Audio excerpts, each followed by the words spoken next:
Alright, good morning, guys.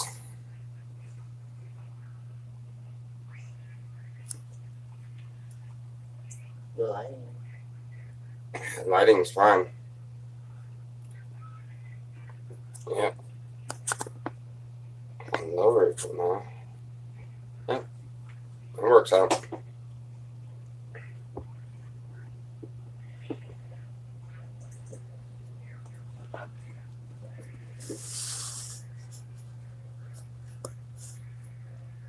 It works out even better.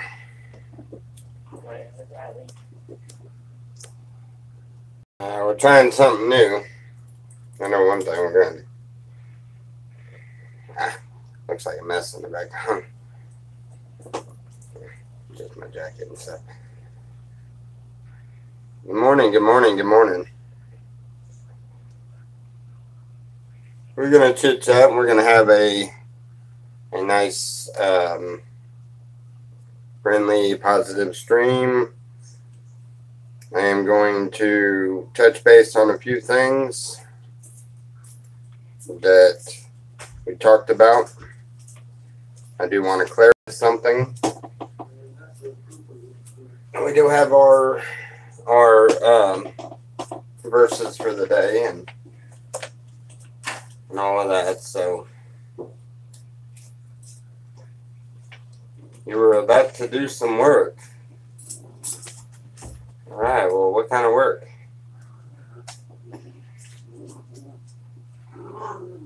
Did you sprinkle that stuff in here? No. That stuff goes right up. Ah, goes right to my sinuses. Anyway, so how's everybody doing? I guess I could turn that down a little bit. There we go. Farm work. Wow. Farm work. Herb does farm work. How do you like that? You know, it's funny when you get to talk to people and you get a good relationship with people and you know, you talk to them almost every day and you send messages back and forth and everything, and then you realize that you really don't know the other person really well. I didn't know you did any kind of farm work or anything. Had no idea. Maybe that's why his name's Herb. Like herb. Like herb. No. Herb, like growing No, it's got herbs. something to do with it. No, I know that. No, it's his name. I know that. But anyway. Herbs. Aromatics.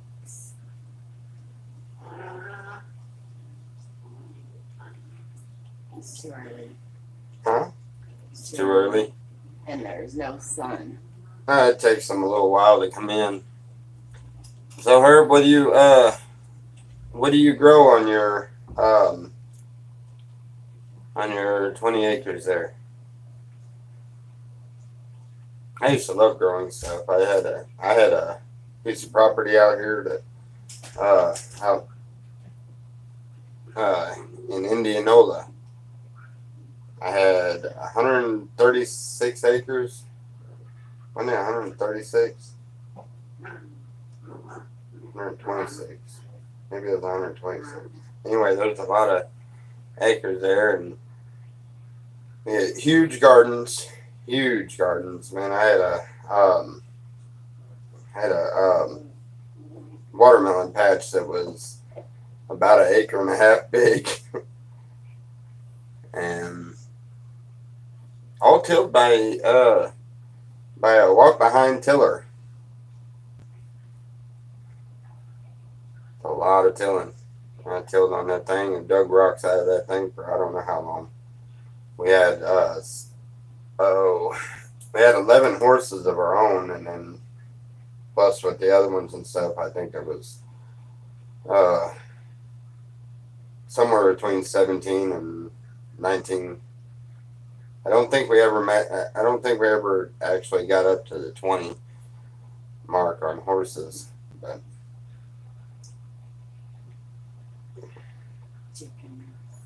yeah, we had chickens. I had geese. I had geese. They listened to me really, really good, but man, they would attack anybody else that come through there. They didn't. They were guard geese. Didn't need no guard dog. Them geese would tear the guard dogs and everything up. Walk through the back door. But Jump that one of them across the creek. yeah, we had rabbits in our rabbit barn. We had a lot of goats. I got into the little ones, little miniature goats, pygmies. We got into them and we raised them for a little while. No. They had a couple of llamas too. Yep. Yep. And it is true. Those things will spit right in your face, and that crap burns when it gets in your eyes. It'll blind you for a little while. Yep. And turkeys and where did this come from? Getting away now. Llamas are Oh, cool. my belly. Yeah. I really enjoyed it. When I go back off grid again, I do want to raise a bunch of critters. Eventually. But we shall see whenever God says it's time.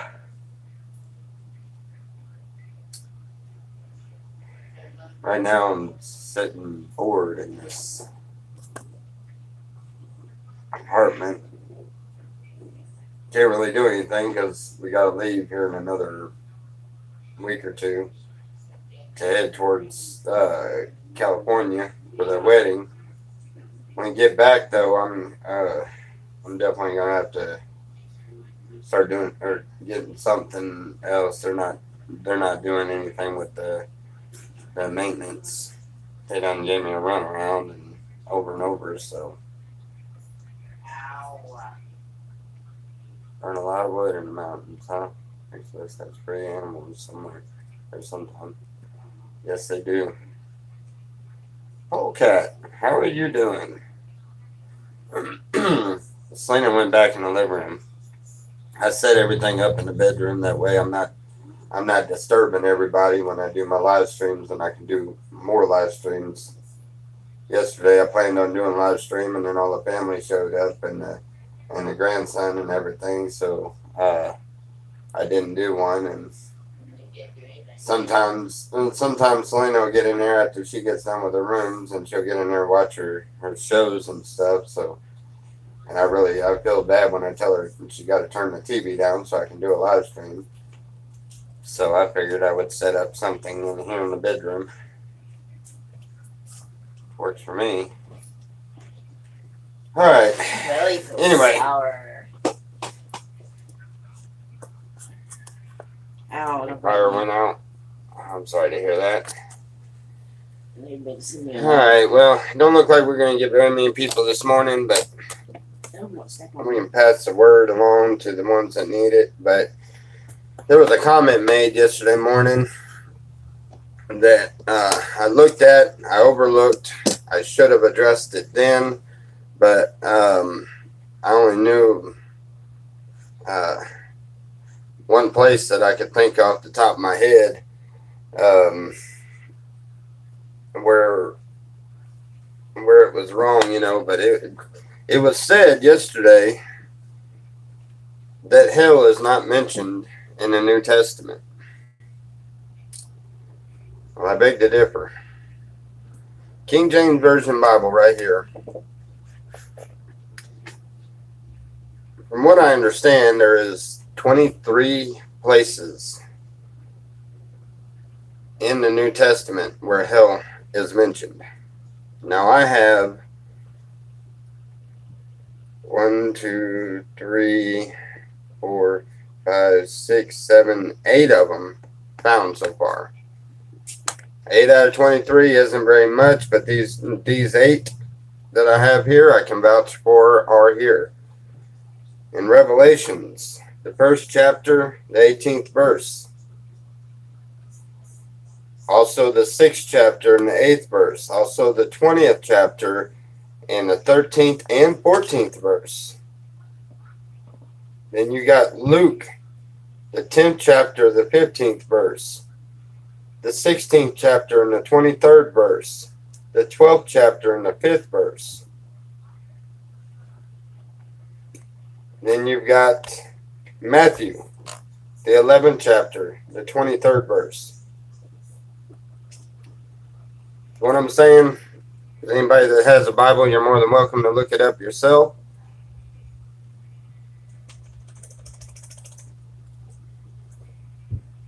You're more than welcome to, but the comment was made yesterday that hell is not mentioned in the New Testament. There's 8 places for you to start looking. If you read your Bible, you'll find out that these things that you claim are false before you claim them again to someone else.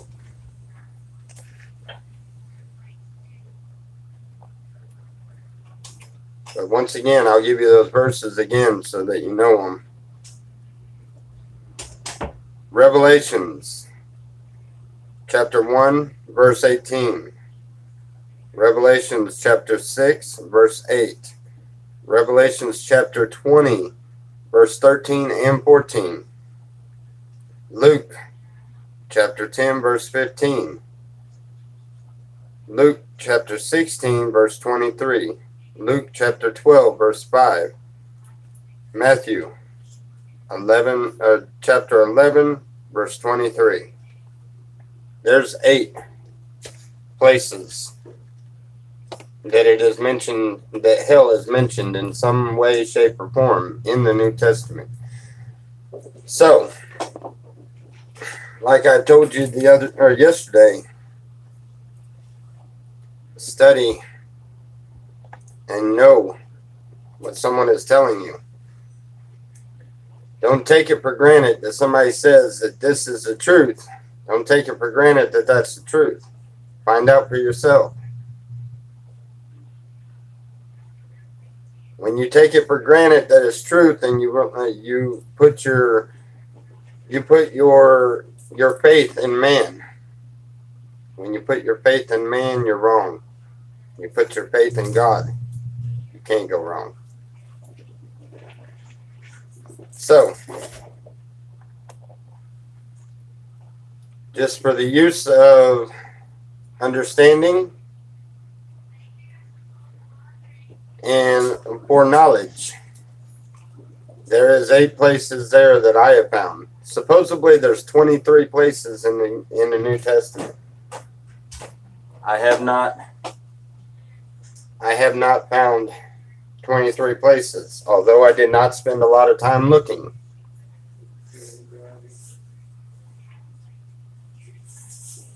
Stop. The word is up to you to read it. Yes, you are absolutely right. And that's all I'm trying to do, is lead you to read the Bible and to understand that the things that are going on around us are mentioned. The way that everybody is deceiving everybody, the news media is deceiving everybody, the president's deceiving people, whichever the case is. No matter how many people think one way or the other, there's a lot of deceit going. And for that reason is why I'm saying, do not be deceived.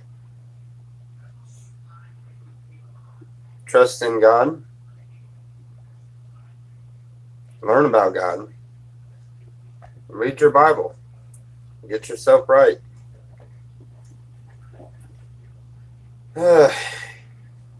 Anyway,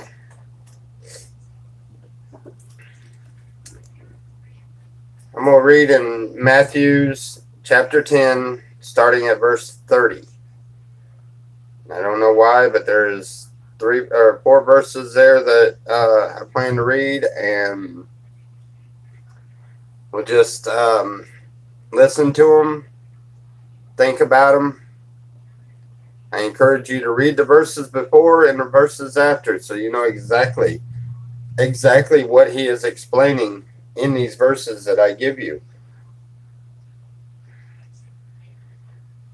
But first, I want to talk about the last couple of days. I've tried a new tactic because it seems like everybody was just here for the hanging out and here for the fellowship, and they don't want to hear any of the harsh realities of life. But yet I keep being asked, what do you think about this? And what do you think about that? Well, I'm making it very clear what I think about all of it. And I've gotten a lot of comments that are saying that I'm wrong for what I'm thinking. A lot of comments saying that I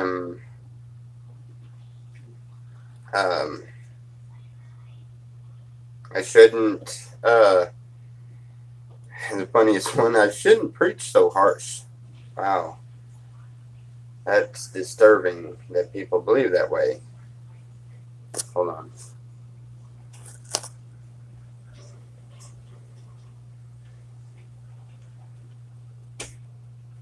Maybe I'm fixing to go to work. Oh, Are you? Anyway, so I tried a different tactic, and just as I thought, I riled up everybody, got everybody in a frenzy. People don't like being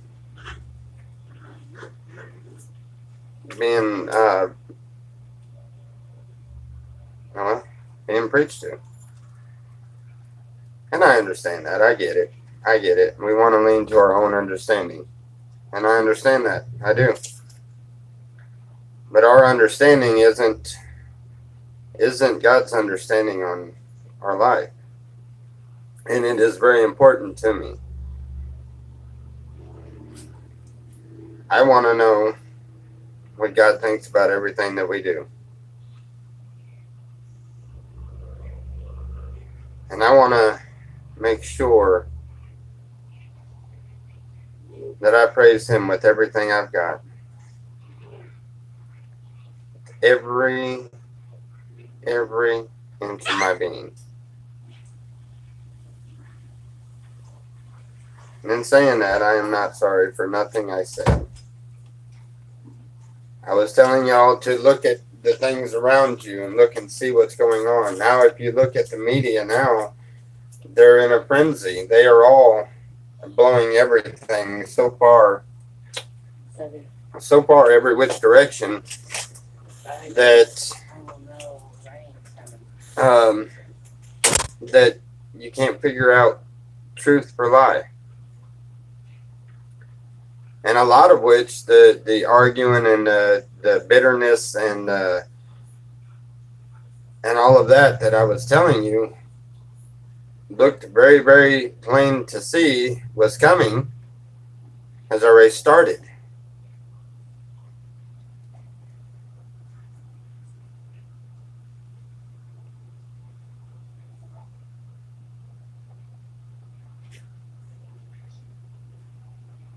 Best thing you can do is teach the Word, read the Bible every chance you get on camera. Yes, and I plan on doing that.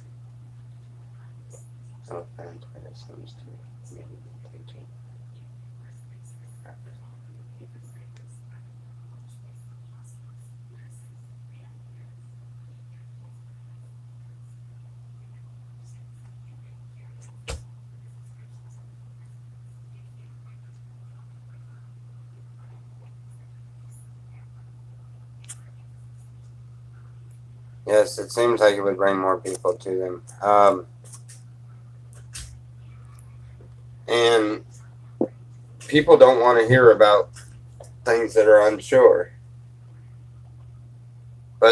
also at the same time, would you rather me pick things out of the Bible and just read on them and not tell you anything that I personally am thinking or anything that I personally feel?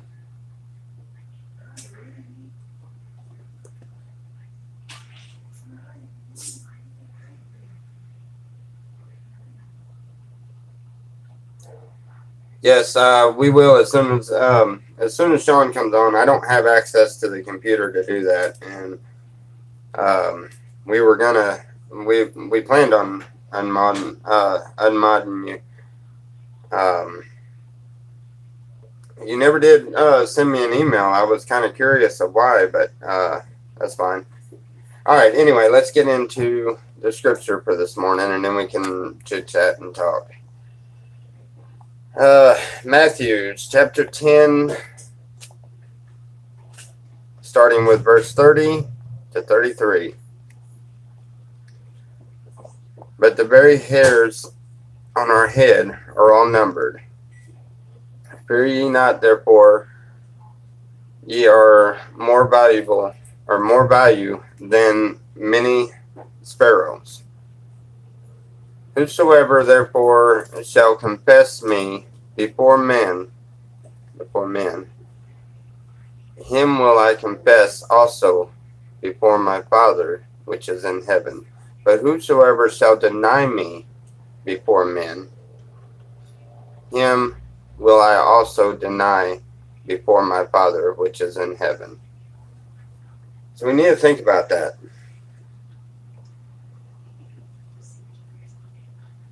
As long as we can confess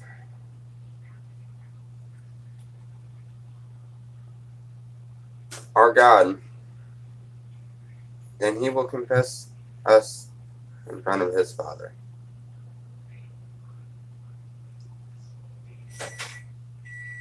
Because we are valuable to him.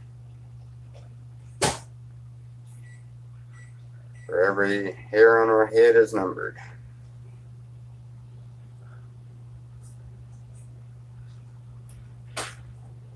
You know, it's amazing when you think about God's love. The love that Jesus had, the love of the Father, the love that he had to do what he did on Calvary is above any other love.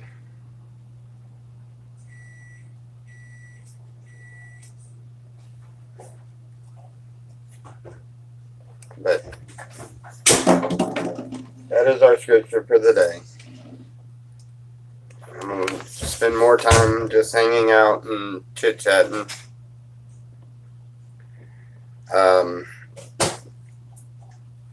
It seems my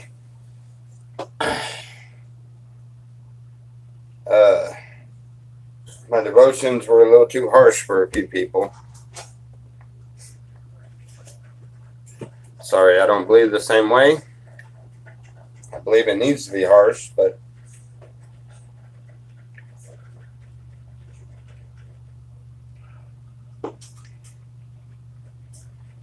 needs to be harsh to wake people up.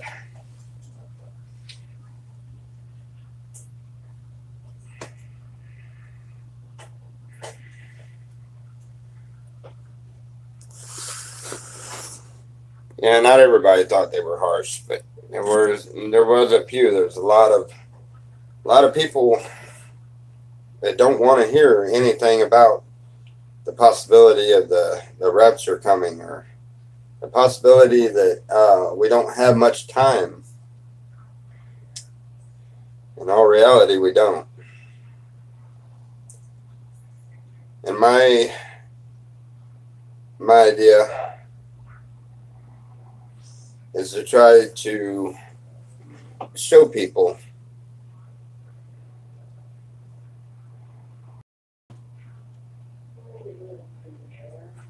they preach the truth in consequence. Yes, but it seems like everybody wants to bicker about the truth.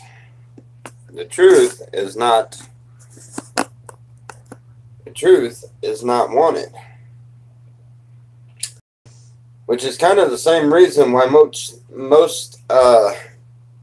churches have their downfall.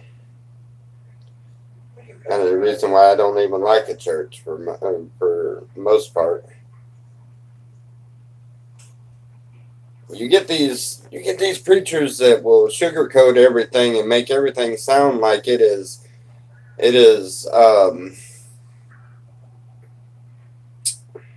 so easy. Everything is so easy, and there's nothing to be concerned about. And they're right. There isn't anything to be concerned about. Jesus told us, don't be troubled. Don't be worried. He also tells us to be knowledge. Be wise. How are you wise? How are you wise if you don't know about what's coming? And how is it that you expect somebody that is led by the very Spirit of God to talk to you, and you don't expect any kind of awakening about what is going on around you? Jesus did that, did he not? He told of end times. He explained the end times in detail and what was coming. All the wrath that was coming. He explained it in detail. And that was one of the kindest people that you will ever begin to even think about. He is the kindest person that I can think about. He was so kind beyond measure. He gave his life.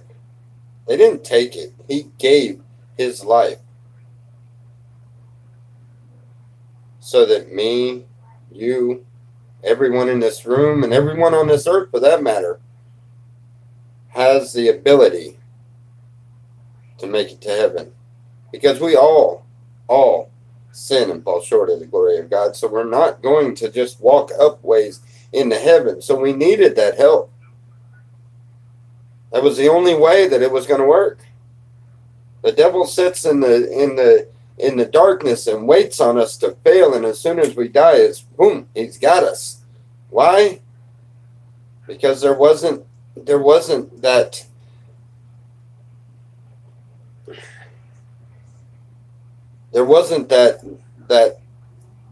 blood that washed our sins away. So he come in and he done this, and he took care of that situation. He seen the situation, and God sent his son to come down there and be brutally beaten and hung on a cross to shed his blood for us. And everybody wants everything sugar-coated. Jesus didn't sugarcoat it, nor did any of the disciples, any of the prophets. They didn't sugarcoat anything. And they were all kind people. Jesus most of all.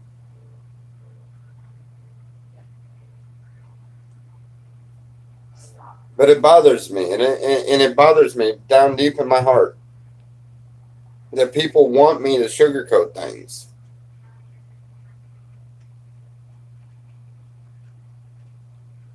You know,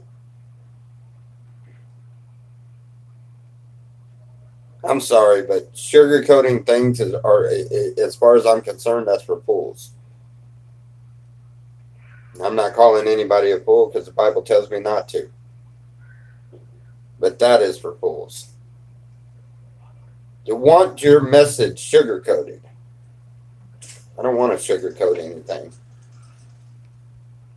He's not sugarcoating it for me.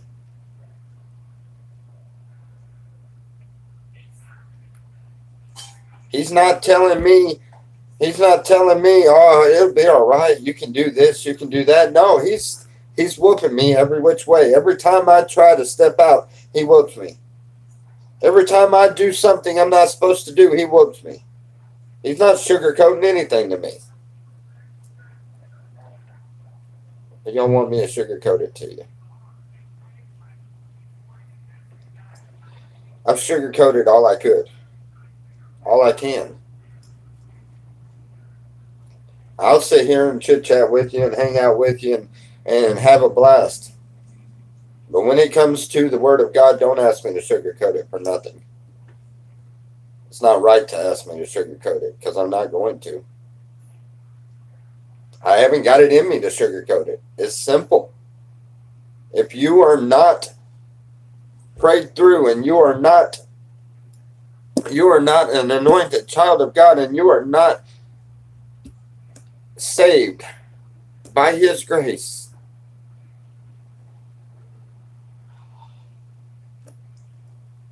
then you'll fall.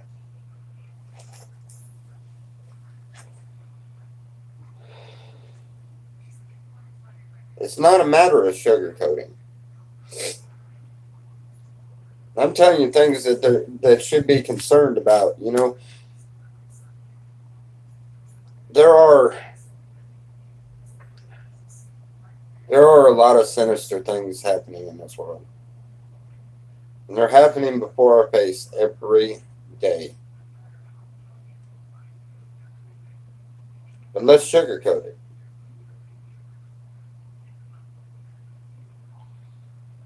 Let's not let His people know exactly what's going on. Let's not wake up them Christians. Let's leave them asleep.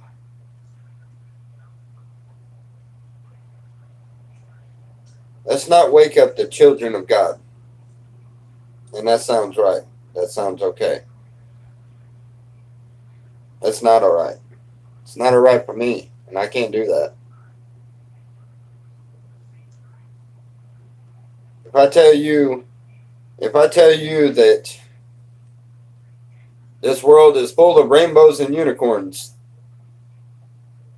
just to make it sound better for you, just to make it easier for you, then I'll go to hell for the false doctrine. I can't do that. I'm not putting my salvation in jeopardy to sugarcoat anything for anybody. It's simple. You don't believe me? Pick up that book. Read it. It tells you so many places in there. It tells you everything. Everything you need to know in life.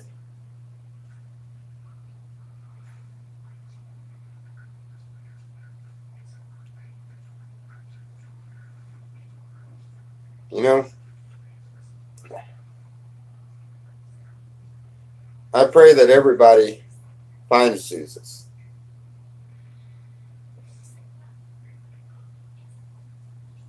You're not going to find Jesus through a lukewarm Christian.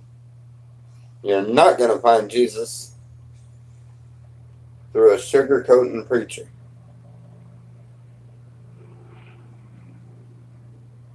You're not going to find Jesus in a sugar-coated message.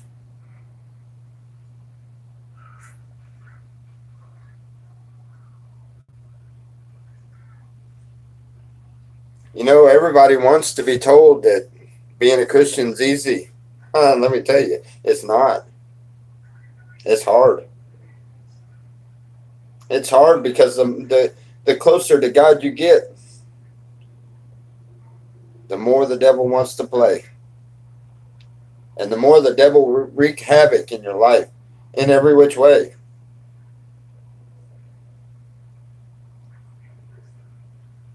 Being a Christian isn't easy.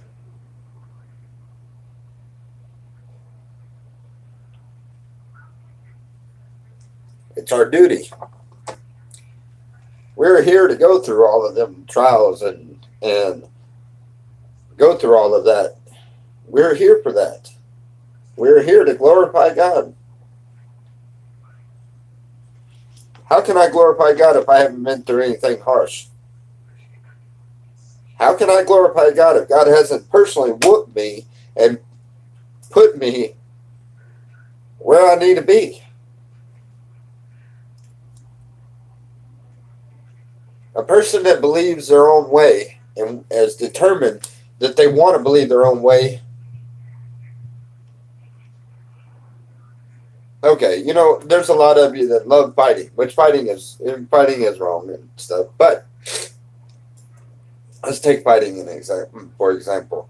You get two men in an octagon that wants to fight. I know there's a few people that can relate to this. But you get the two men in an octagon and ready to fight. What happens? Both of them think that they are right, and they are ready. And one of them ends up beating the other one into submission.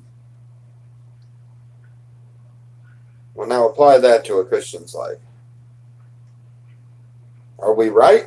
Are we good? Are we saved? Or does God need to beat us to submission?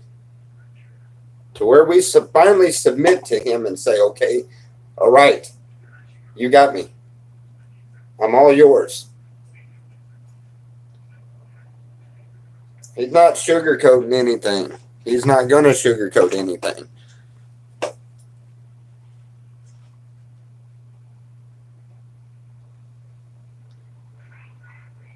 That's what I mean. Yeah, I need a good slap. I know. Lord slapped me a bunch of times. And it's always in the same spot, right in the back of the head. And boy, it'll knock the sense plumb out of you. Or knocks the devil out of you. I guess would be a better way of putting it. Being a Christian isn't all glamour and gold. It isn't all... It isn't all strawberries and cream and all that. It's not all of that. It's hard. It's rough. You mind? What are you barking about? What are you barking about? You're sitting there. Preach it, Daddy. Preach it. Oh, my baby girl. Say hi. Say hi.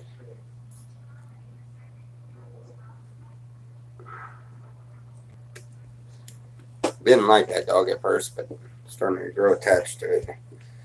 All right, go bother Mama for a little bit. Did you not have any rooms today? Huh.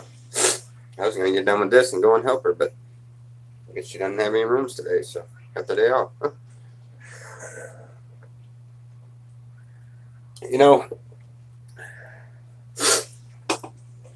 taking God at His word and out on faith, leaving your home and everything like we did, has taught me so much. And I know that if it wasn't for y'all, I don't know what would have happened. Y'all helped us drove over 10,400 something miles. 10,400 something miles. We drove all over the place. And we did this. Why? Felt led by God to do so. And in taking that act of faith and saying, you know what? I don't understand it. I have no idea what you're trying to do or what you're wanting to do in this. But hey, I'm game. Let's go. Let's do it.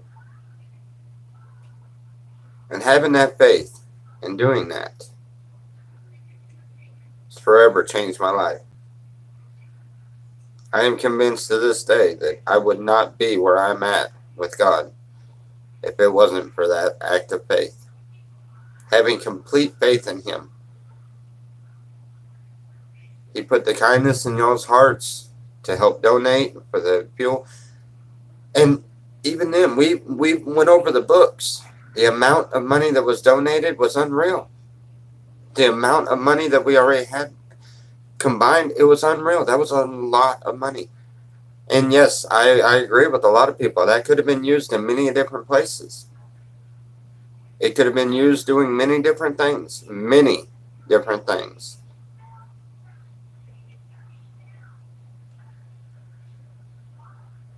But it was used to bring this man and his family to a place with God that I've never been before. Even when I did my youth ministries, even when I did my sermons, I didn't, none of that. I was never this close. Never. And the closer I get, I realize the further I have to go. Oh, yeah, Fish, if you would, unmod Kathy. I'm not sure why she didn't want it, but if you don't mind, email me, because I am curious. If it's none of my business, I understand. That's fine. But, you know, you come very, very highly, highly spoke of, and I thought it would be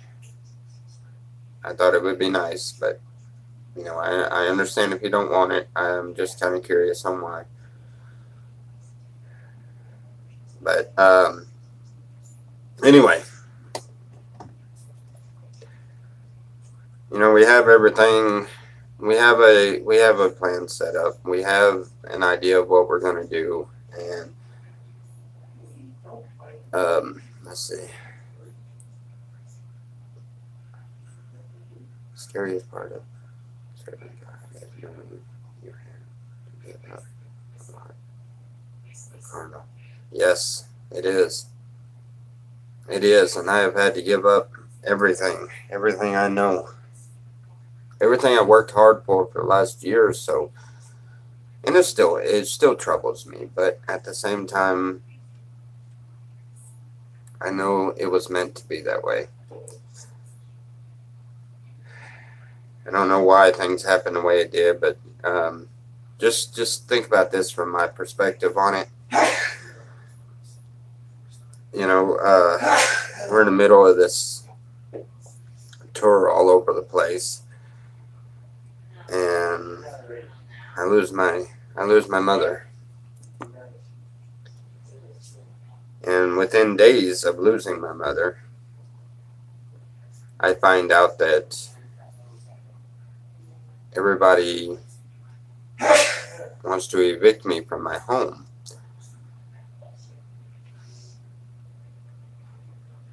And then within a week after that, I realized that it wasn't a matter of they just wanted me to come and get my stuff and leave. They had already went through everything I had, which that was proved after Sean went there and showed me pictures of my my personal living space that was broke into, where all the titles were to everything. And God tells me to give it. Walk away from it. Give it away. And it says in the Bible that a man come and steals your clothes, and not give him your coat along with it. So I give it all away.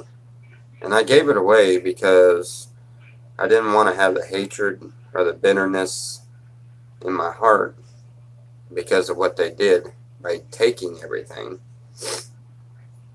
So my theory on that one is, if I give it to them, then it clears them of the sin of stealing. It clears them of the hatred, and it clears me of the hatred of them. So I give it all up. Give it all up for God. Every bit of it. Unfortunately, God decided to whoop them and flooded everything out there and destroyed everything, which I am so sorry to see and so sorry to hear. At the same time, I knew something was coming.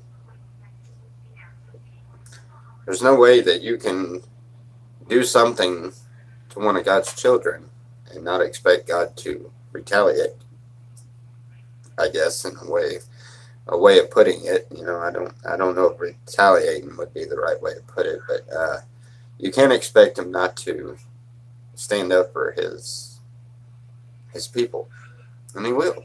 He will stand up for his people with everything he's got, which is everything.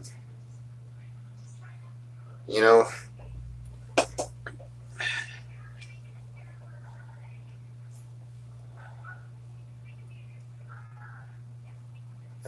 please don't.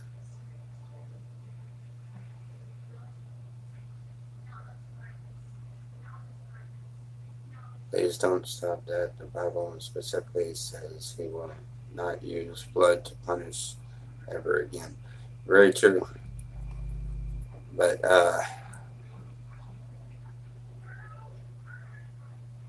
don't say that. Well, you know, I don't know exactly what to think on that one.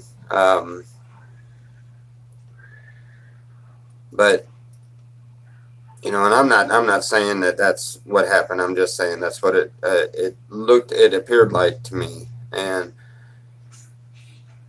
I don't know. I had prayed, and I prayed over and over, and in my prayer, all I can think to pray for is for him to have mercy on the ones that have done us wrong.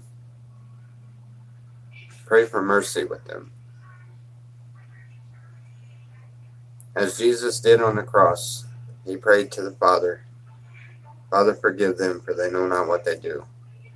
We should do the same to those who do anything against us. We should pray for mercy for them, because they don't know what they're doing. They don't realize what they're doing. They don't realize the hurt and the pain and the aggravation that they put you through.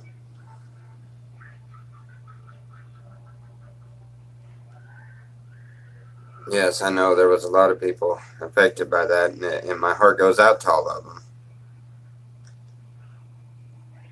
Because I didn't want anything like that to happen.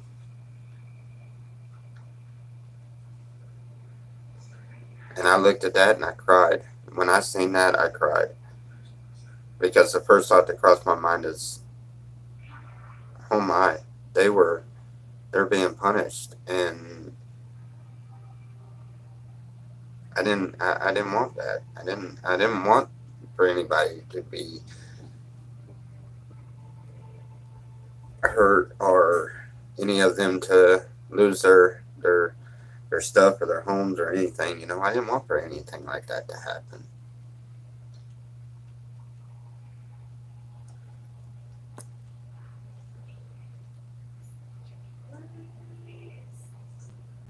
I don't think I'm that important, Joanne. Huh? Did you just read that question? Yes, I see it. This is the issue that we're having, is the fact that I am letting my inner thoughts out from time to time, and my inner thoughts are not always correct, but they are my inner thoughts. Hence, my channel. This is what people want. It's my inner thoughts. I mean nothing by it, and I'm not saying that I'm more important than the next. By no means. So please do not put words in my mouth.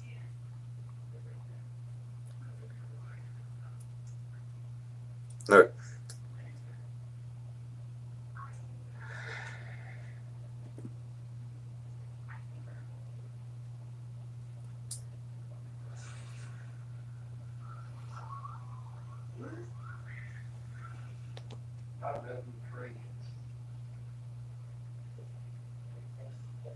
Trey gets drunk and thinks every time it rains that God is after him. Keeps dying in our last storm that God wants to punish. He'll give it time without hurting. Alright, anyway, obviously you don't want my opinion or my thoughts about this. So what is it that you want? You don't want my opinions. You don't want my thoughts. You want a sugar-coated message that I can't give you. You don't want the harsh reality that I try to give you. So please, tell me, what is it you want? You want the old guy, the one that would smoke joint after joint?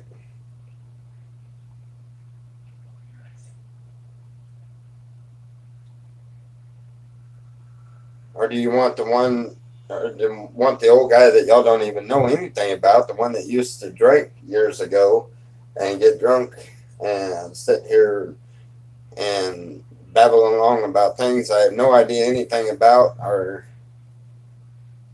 what is it that you want? What is it I can do for you?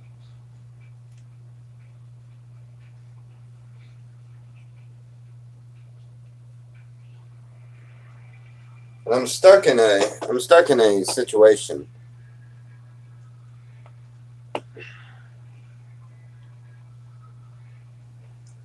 Stuck in the situation.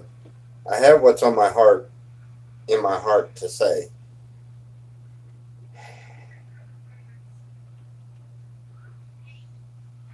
But I'm not supposed to say that.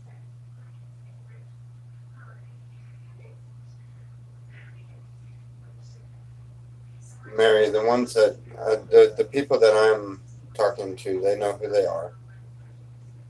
I'm not going to name names.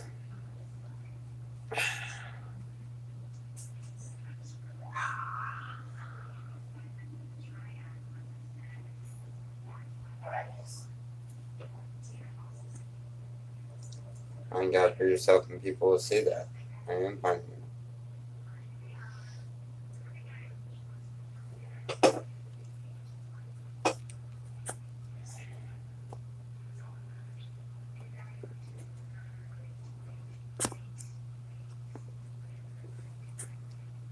Okay, well,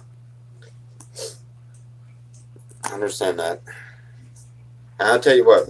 I tell you what. Let's just leave it at it as it is, and I will call you later, and we can discuss all of that. Okay? I have your number. You send it to me. I'll call you later, and we can discuss all of that.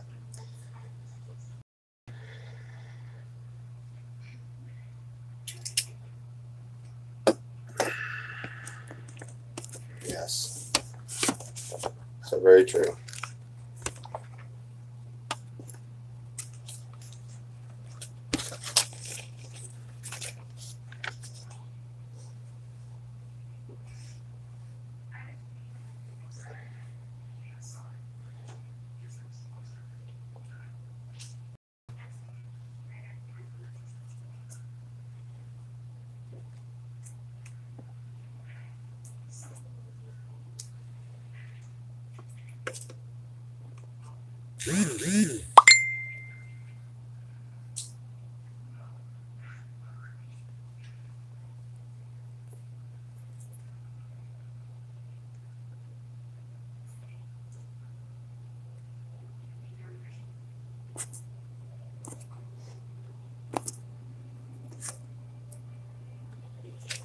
All right. Anyway.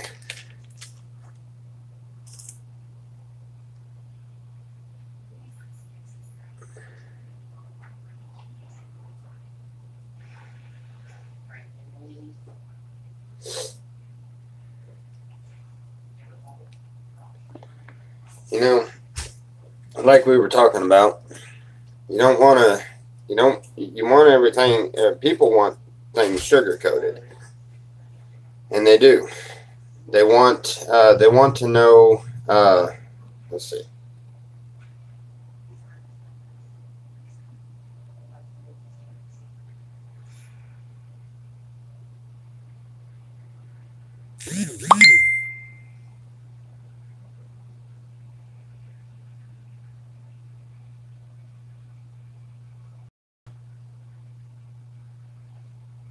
No, I didn't say anything about shutting chats off and asking you to stay away or anything. I never said anything like that.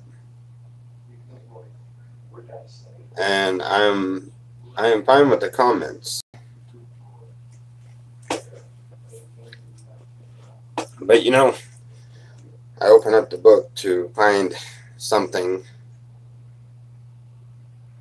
and the very first thing I run into is, now the brothers shall betray the brother to death, and the father the son, and the child shall rise up against their parents, and shall cause them to be put to death. And ye shall be hated of all men for my name's sake. But he that shall endureth until the end, the same shall be saved.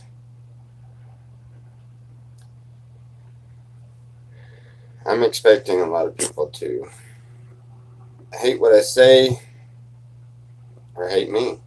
Really.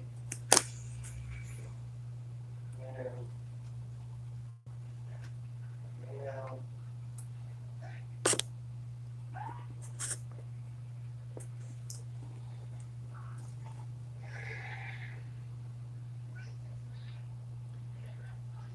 And I do understand that too, Joanne, and I will keep you in our prayers.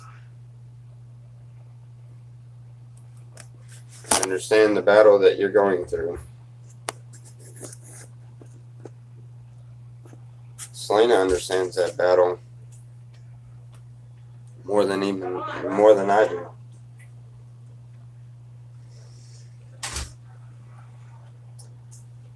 You know.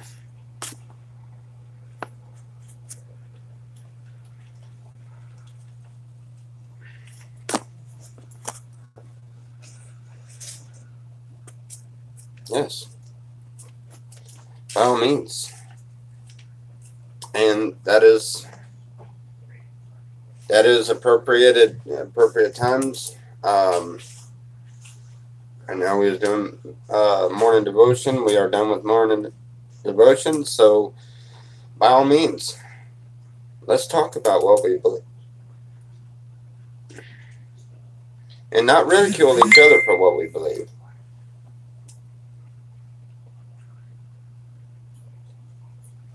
Not what we believe. Hold on, I gotta get this thing to quit doing that.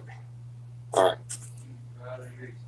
You know, not condemn anybody for what they believe. Well, let's talk about what we believe. What is your belief?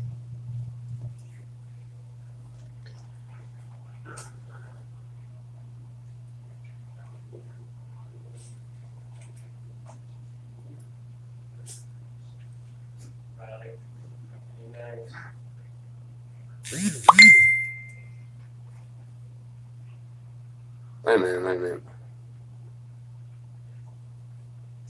The motorcycle in particular. All right. Did I not know about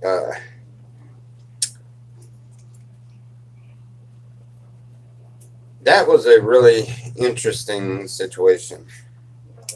They had spoke about getting a motorcycle from Daniel. They had spoke about it once or twice, and then it was more or less disregarded. And I know Daniel had a motorcycle down there under a tarp, down there at his camp, which is Tori's ex. And I know that he had a motorcycle down there. Shoot, if I could have come up with the money, I'd have got it myself.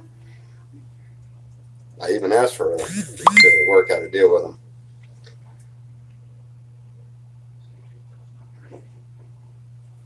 So, I know that the day that he left, he got out there and put the fender back on the bike, and on he went. I didn't know he actually told everybody he was on a bus. I figured he told everybody he got the bike.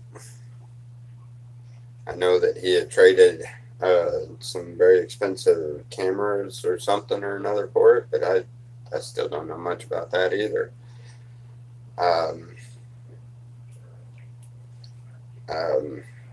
Adobe called me a few times when he left and when he got down there to Texas, and now the number is just non-reachable. I've tried to get a hold of him a few times, just check on him, see how he is. But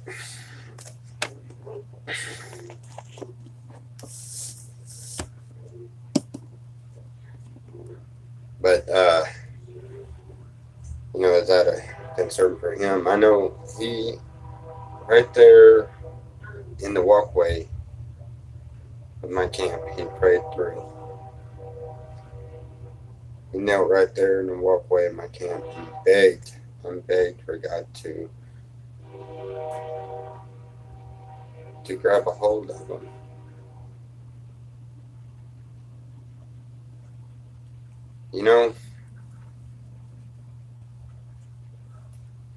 That's kind of funny. I told you now it's time to just talk about anything, and that's what you want to talk about. Okay, well, we can talk about any of them. I don't care. It doesn't matter to me. I will tell you my personal opinion. Um,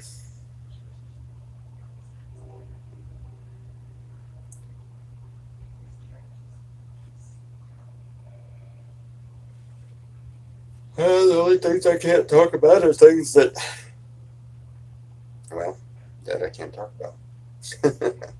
But other than that,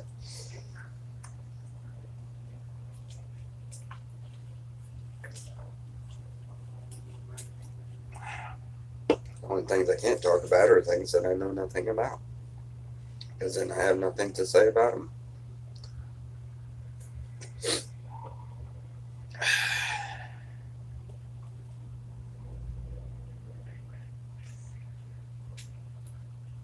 It's coffee time. Yeah, I wish. I'd much rather coffee than a Venom. Venoms are the cheapest drink over here at the store over here. They don't have none of them Pena or RC or anything like that. 99 cent. 99-cent Venom.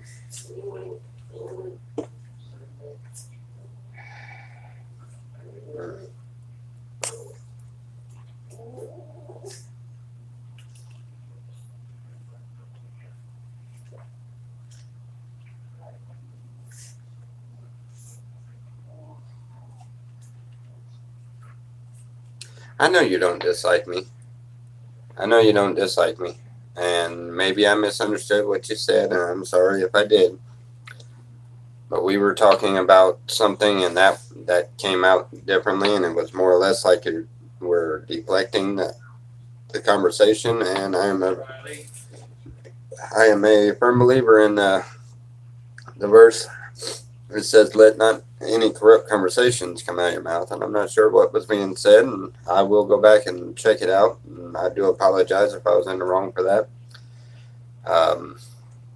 What we're said and done with, let's start that one off fresh. I don't know what you said or what I said that offended one or the other, but all right.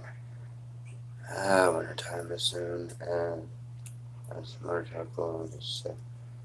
So cheap, and I want to keep your eyes open when you find a good deal. Oh, I know. I'd love to.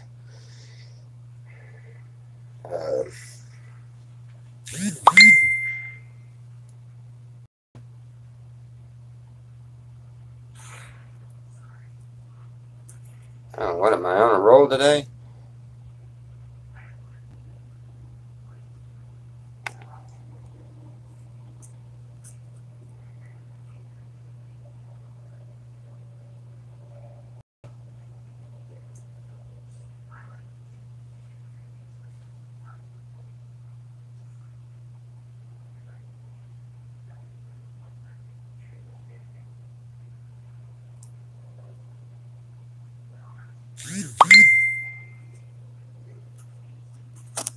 Oh, well, I guess I offended a lot of people, huh? Now I'm getting messages, huh? Discussion is not corrupt. No, earlier there was some. Okay. It doesn't matter which way I go with this, it's going to be. Alright. Oh, yeah. Because I said that the canal was flooded. I said that, that happened afterwards, after everything that had happened. What had happened down there. And I never said that he was definitely punishing them because of what they did to me.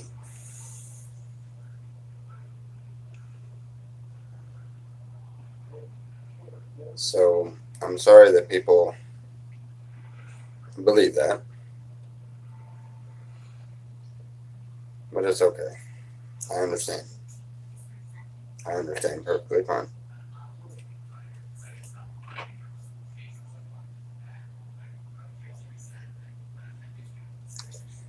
Well, maybe if we talk to Selena, she might be able to fix that. Selena, I seem to be offending everybody, and the only one that I seen that come on here and told me I was offending them, I think can be an easy fix if you want to come in here and braid my beard for me. I at least fix that one. Ninja said I offended him because I didn't have a braided beard. Oh, yeah. Can you braid my beard?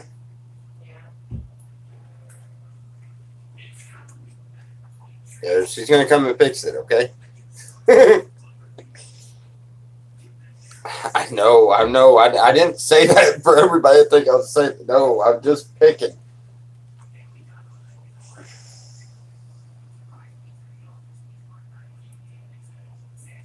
Another rubber band on the sink. What are you doing?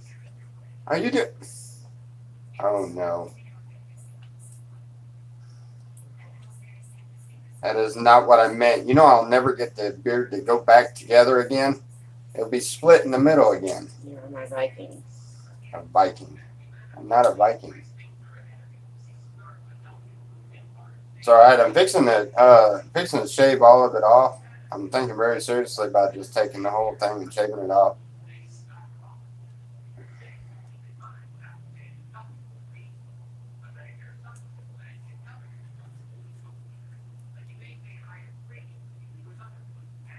There you go. Here we go.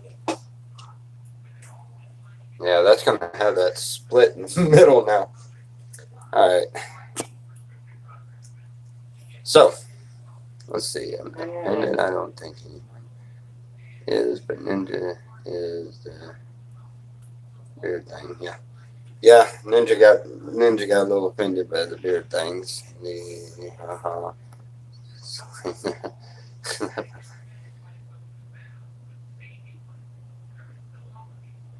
Be like a grown up. What's the fun in that?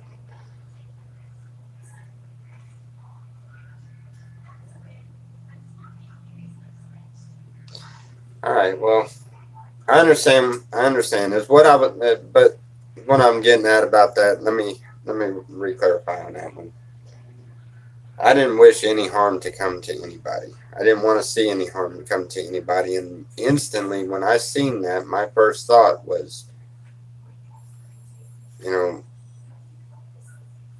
what all had happened. That, you know, I understand that whatever happened for its own reasons and stuff. I just, it bothered me very much so. I would have done a lot better if you'd braided it in the middle. Why did you do that? That one just, it messed with me. I can't even look at myself in the camera and then think. Why'd you lean over and look? You're watching the show, aren't you? Richard leaned over to. Oh.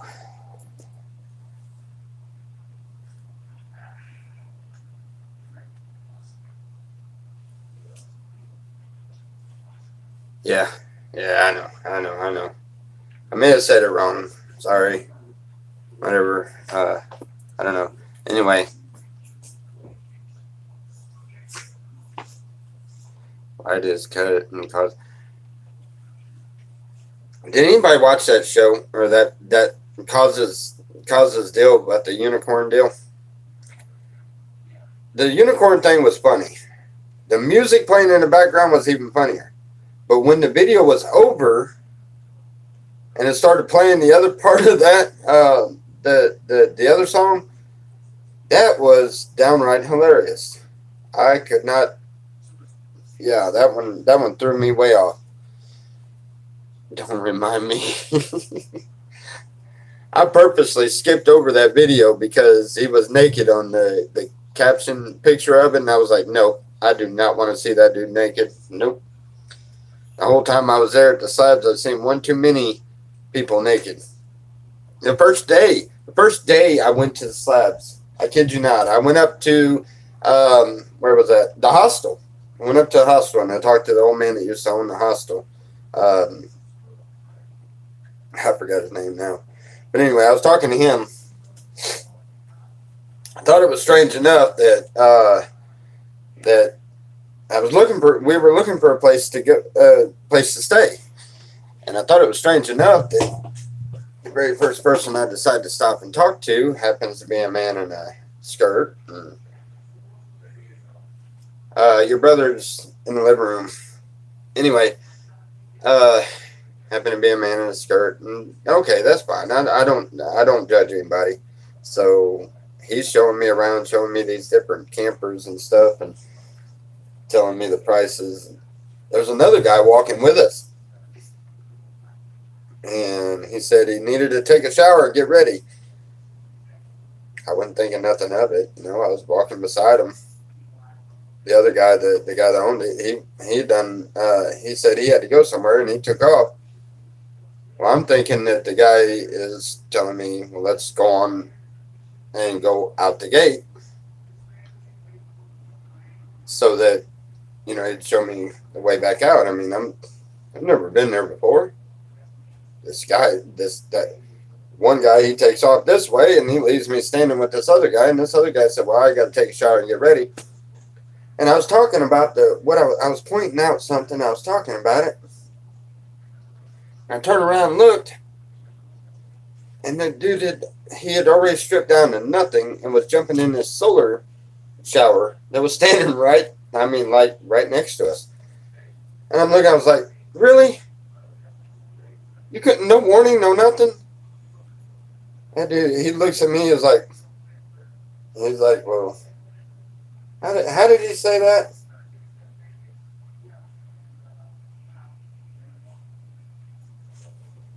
Sorry if seeing what I've got to offend you or something or another, and I don't know. It was just it was rather hilarious. I went back out to the car and I told Selena we had both of the kids with us and stuff. I said, we're not staying here. I gotta go up to the office. I'll be right back. What's wrong? I'm trying to do my paperwork. What paperwork? Oh, the hire on time?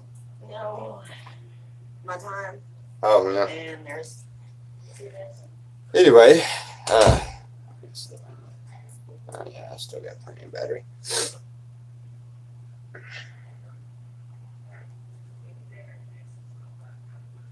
The one time it wasn't clickbait. What does that mean? Wait a minute.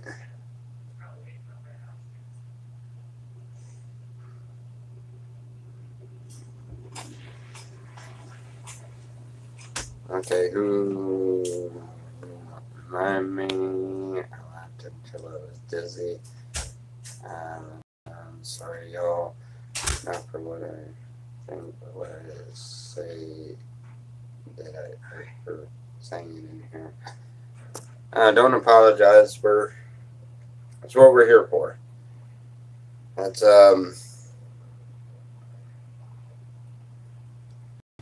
it's kind of.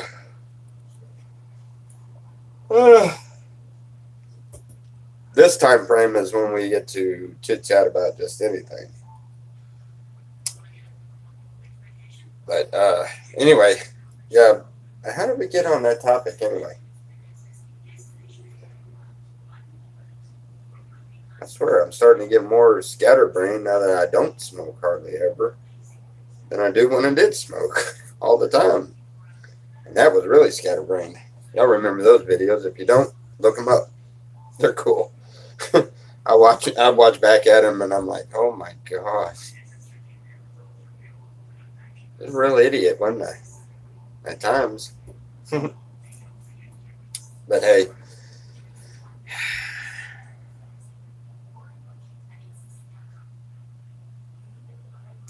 for missing. No, she did 2 braids. I wasn't expecting that. I was expecting the 1 braid, you know. 1 braid I can handle. These they just look funny. All right, never mind. I got it. I gotta get rid of this.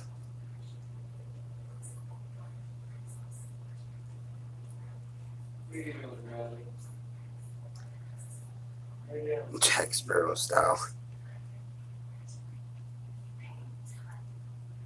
These are little bitty tiny braids and they suck.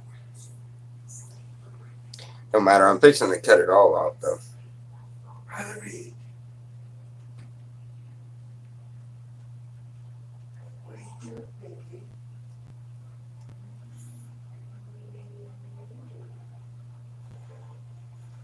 What?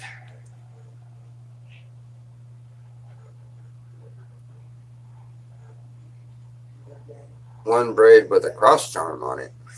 I don't know. Let's talk about that for a second. Cross charms. Let's talk about that for a second, okay? We got everybody familiar with the idolatry?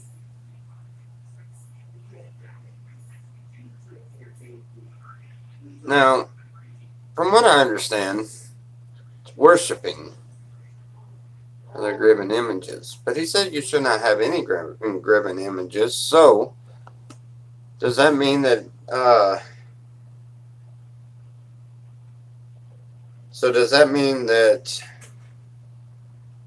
that if I have I have a necklace that, where's my necklace? Anyway, I have a necklace that has the tree of life on it. It's an image of the tree of life. So is it wrong for me to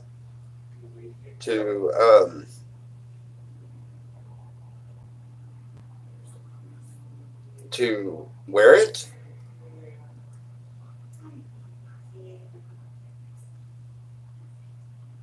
Okay. Okay, this ain't working as planned. Okay. Yeah, I'll have to get her to redo it. Anyway, right, they're to remind, not worship. Now, if you look at a lot of different people's opinions on it, the opinions vary.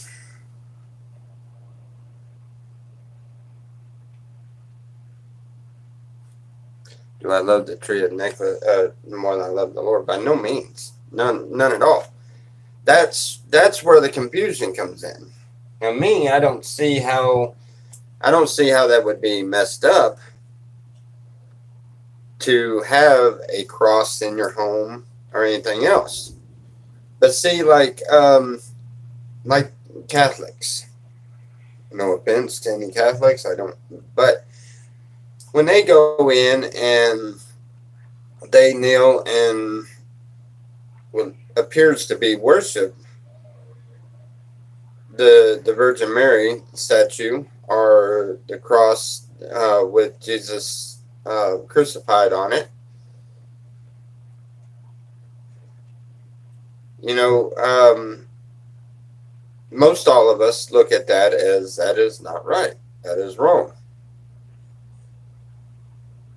And it's just things to ponder. But me personally, I don't believe that if you have a cross in your house, or if you have a necklace that has a cross or something, I don't believe that would be a sin, as long as, like, I don't know who said that earlier, but like they said, do you love that more than you love the Lord? No, I do not. I love the Lord more than anything. And that I say this necklace, but I don't know where it's at.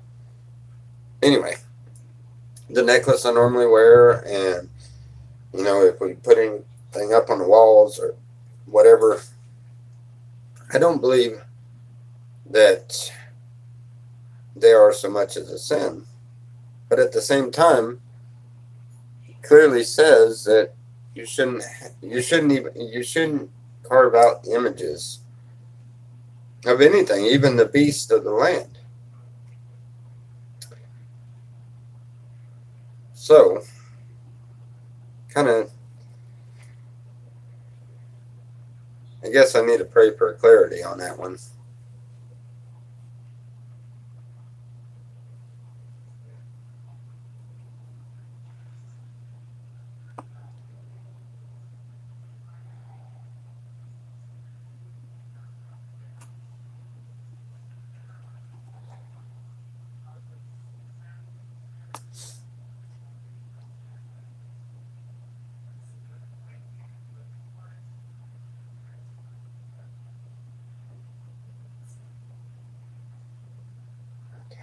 I missed a bunch of the comments. To practice Christian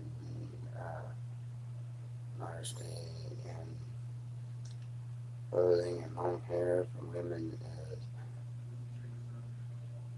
in Holy Scripture and First Timothy. And yes, tattoos. People say don't hurt your temple, but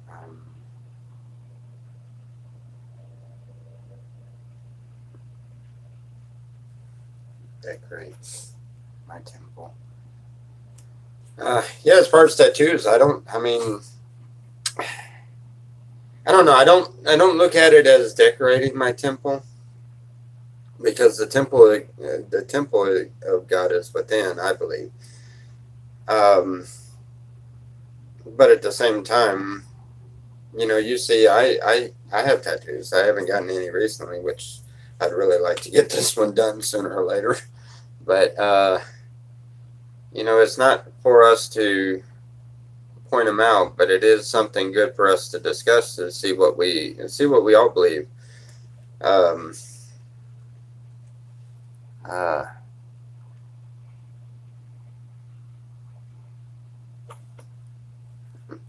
right, much love, Tanya. See you later.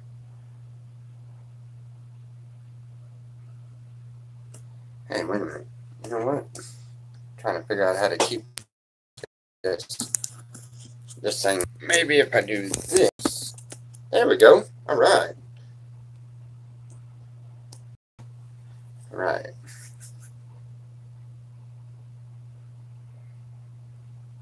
Later, Tanya. Everybody's saying bye. Anyway, I was always kind of curious about that one. Where's I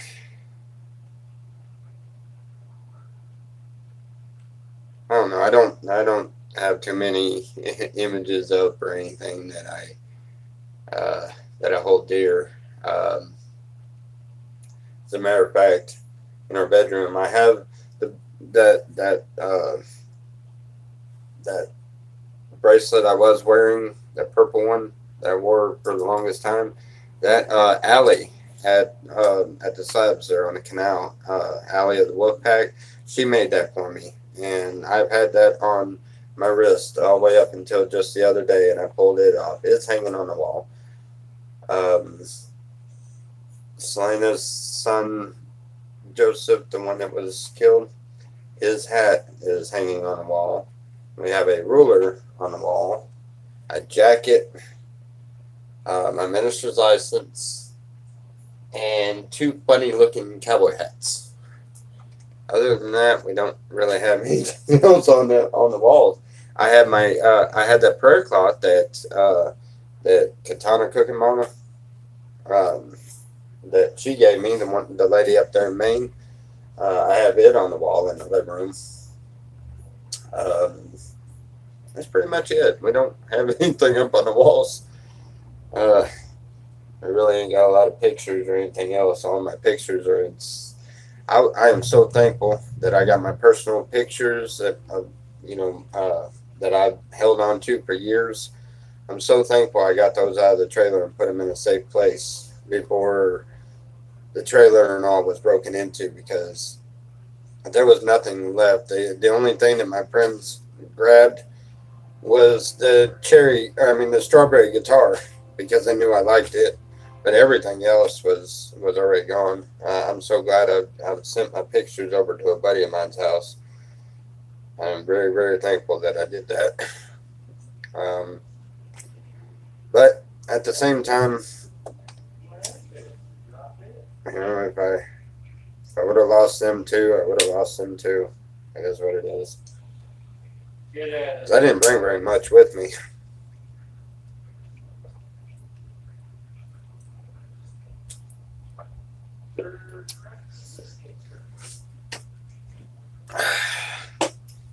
Anyway, I got even more people come in when we just sit back and talk, huh? Okay, well, I'll sit back and talk for as long as you know what? I'm gonna I gotta grab my phone charger here.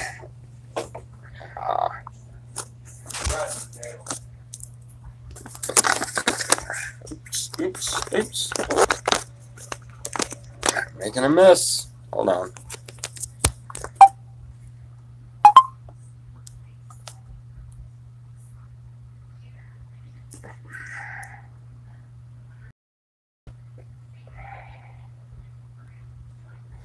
No, well, yes, we had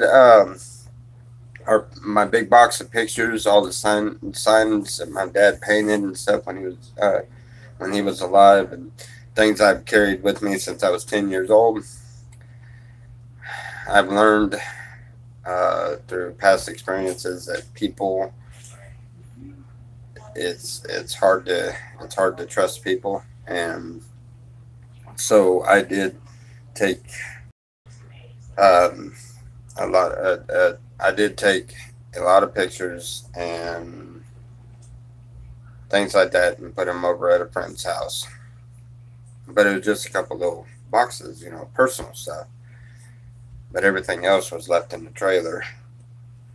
And when my friend went there to get it, he sent me pictures of the trailer that had been vandalized and tore into. And all right, Sean, we'll see you later, buddy. But anyway, they had sent me pictures of that, and I was disgusted because, you know, and then when I went ahead and gave it to everyone, I don't know what happened, but I do know that somebody had called me and said that they were told they could not take any of the trailers or the motorhome or any of that out of there after me giving it to the people of the sides, that they could not take anything out. And one of them down there had come up and said, oh no, these trailers are mine. I have the titles right here. And the titles to those trailers were locked up in my trailer, which is a trailer that was broke into and ransacked and cleared out, for lack of a better way of putting it. And so they got the titles so that they could keep all that was on there. It was very clear that when I seen the pictures of when they were telling me that I was more than welcome to come home and get all of my stuff and everything, and I made it very clear that I was coming back to get it. The pictures that were sent to me made it very, very clear that it had already been picked, every bit of it been picked through. And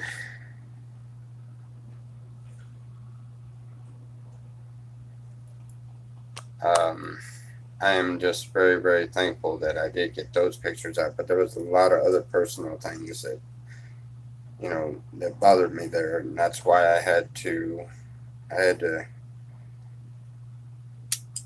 in order to be able to clear my own mind of it, I had to give it to them. And I'm not sure if it works that way or not, but I know that I know that in my head, I figure I give it to them,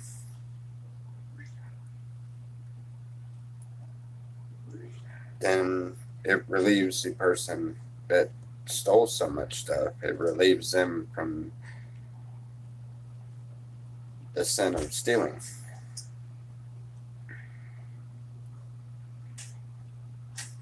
Can't steal something that's given to you.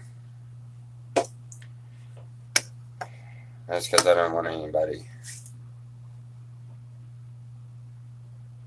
I don't like seeing anybody that is doing something that is any kind of abomination.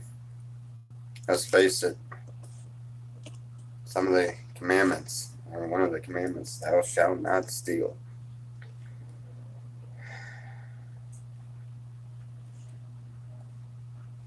Yeah, it's happened a while back. I'm over it now. I'm all right with it now.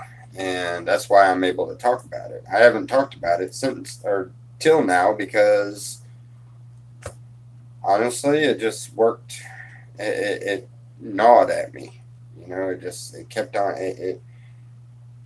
Just like Cause said in his video the other day, he wasn't going to get into it, but he said it clear as day. He seen me the day I was leaving. And there's no doubt in his mind he knew. Everybody else knew. Everybody that watched the videos and everything knows that I was coming back there. So it wasn't the fact that I abandoned my camp. I left somebody in charge of it and left them with everything that they needed to survive. I mean, no, I did not leave them with all kind of food and everything else, but the man's perfectly able to take care of himself when it comes to that. I mean, if I would have abandoned it, it would have been this, it would have been, it would have been crazy for me to abandon everything I worked hard for that long. But at the same time, the Bible says to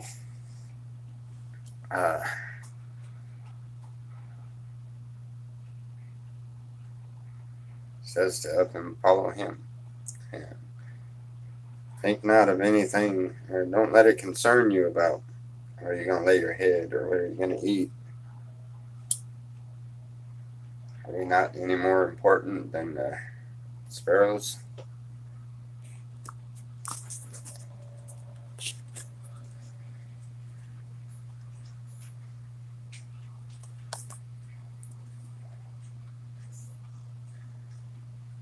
No. Not that, well, I.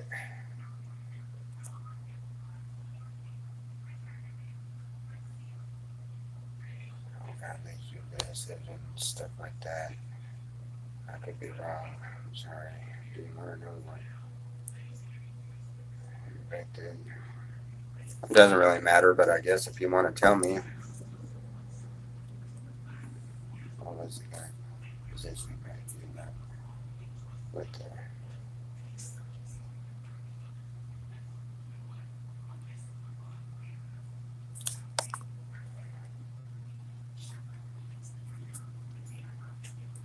The one that I left in charge of everything was the one that was doing all the painting on the sign, the Shepherd's Tree House, and everything. And I left him in charge of it, and I locked up my camper with all my personal belongings in the camper, knowing that more than likely some of the stuff outside the camper is going to end up getting stolen. Some of the things will end up gone and stuff, but I did not expect everything to be gone. I had an ice cream truck, a fifth wheel trailer, 2 motorhomes, all the, which is what it is, but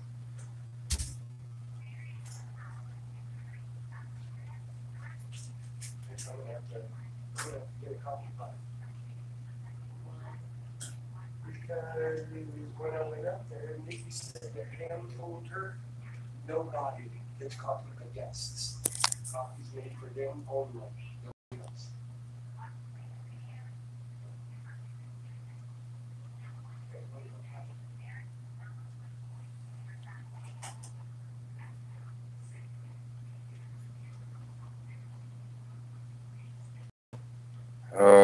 okay. Kathy, I would love to explain to you some of my ideas and some of my theories on that.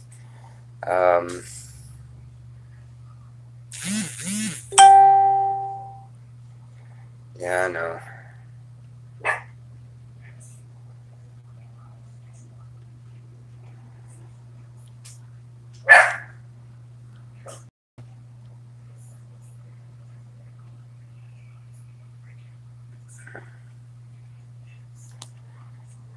Yeah, there's a lot more to it than what y'all realize. There's a lot of other factors to play. But if you watch their videos and you watch who's rearing them and how things are going and you pay attention to detail, you can figure it out. I mean, I would love to give you my opinion on it, but then it would just cause speculation and it would cause more gossip and it would cause more problems. And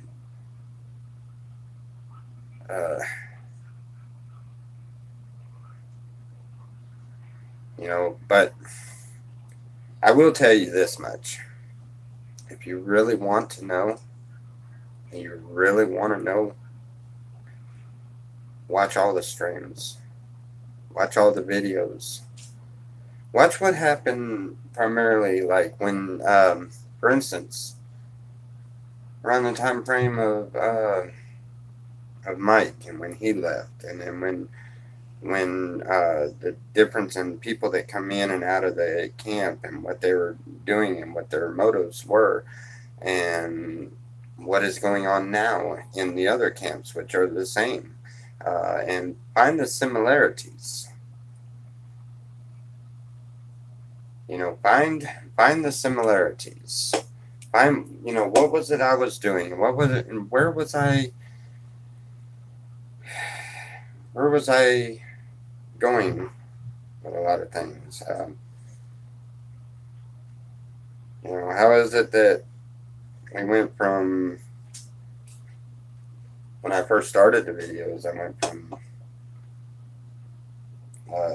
one extreme to the next. I mean, one was literally selling weed. The other one, I always had every bit of everything I needed. Look at it. Just look at everything that was going on. And you'll see that there's bigger things at play. There are bigger things at play. And watch them all. The ones that went against me, especially the one that Lewis, Alien, although I don't feel he feels the same way, but watch them all. And all of them have one thing in common.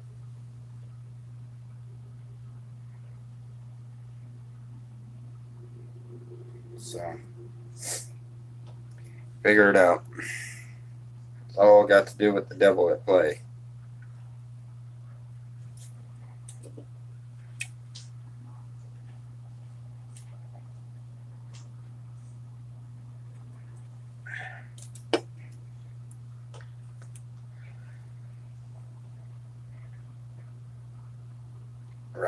Right, exactly.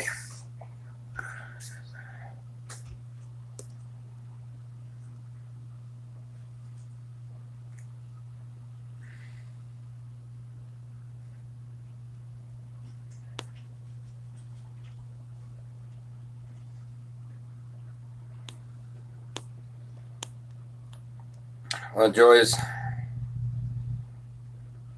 you are very close on some parts and very far on others.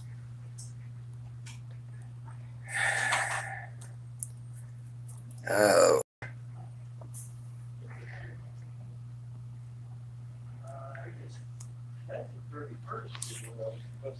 Yes.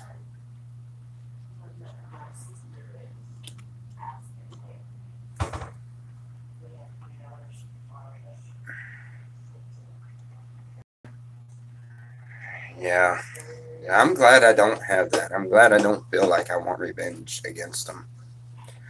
I'm glad I don't feel that way. I am past that point. You know, I don't. I am going back to visit, but considering the fact that I have had messages after messages telling me that if I come back there, they'll hog tie me and all kinds of weird crap and death threats. I don't need to be anywhere around there. From what I understand, it's a pretty place. Everyone's welcome.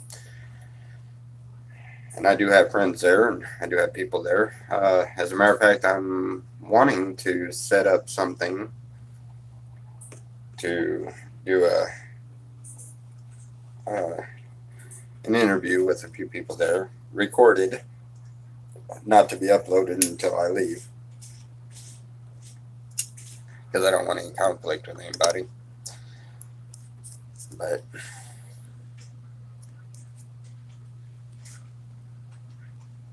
amen. Devil can't touch what belongs to God. You're right.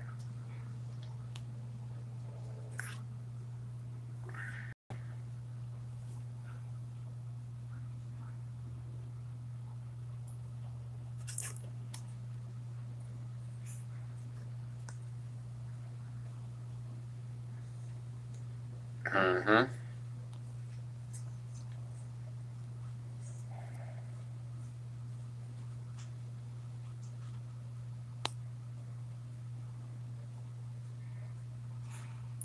Yes, they will, Justana. Yes, they will. They will definitely be persecuted. The devil tries to make us stumble daily. He tries, but guess what? He ain't taking this one. He is not going to get any kind of victory with me. I am where I'm at, and I'm staying right where I'm at. And I am with God. I know I am.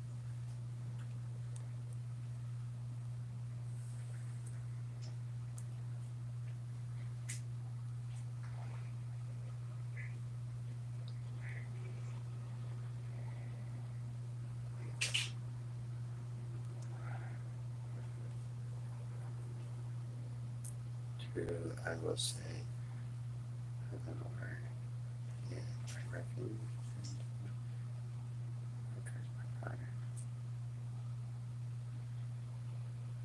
how has Bubba been? Bubba has decided to stay with Pops. My stepdad. He has decided to stay with him and travel with him, which is great. For one, you know, after a loss of mom, Pops really has. He's never been alone. He's been with my mother for 30 years, 30 something years, 32, 33, and he's never been alone. He's had that time with mom day in and day out.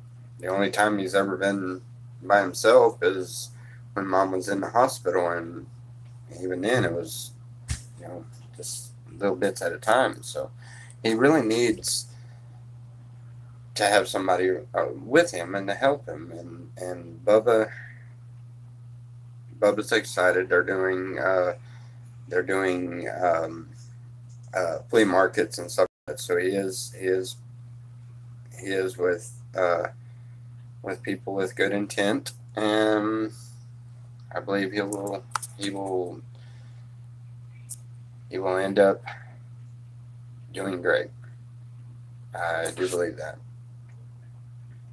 He has decided to put off the idea of Job Corps. He says he's got plenty of time for that, and I am thankful to hear that. I'm not saying that it was against. I know how he is. So I wasn't sure exactly how that was going to work and stuff, and I am glad to see that he is going to give it a little bit of time before he does that. Yes, it will definitely help Mitchell. It will definitely help him to having the help there. You know, and they're fixing to make a trip They're fixing to make a trip towards California, matter of fact. But around the first or so, which we'll be making our trip somewhere around probably about a week afterwards. So I don't know. We may actually end up meeting up. I don't know.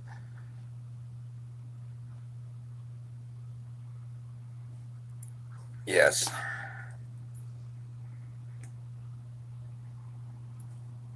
Yes, I know he's a good kid. He is a good kid. Um,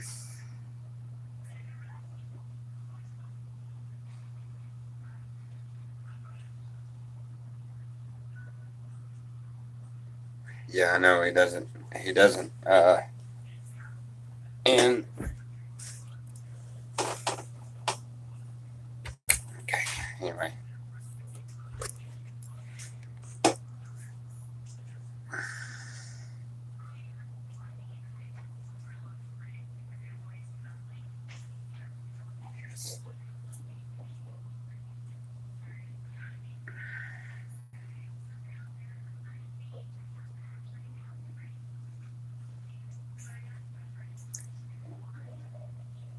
Stay busy and do what he needed.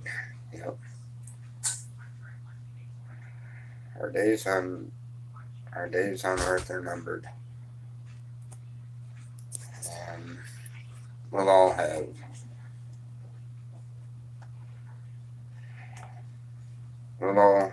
suffer losses.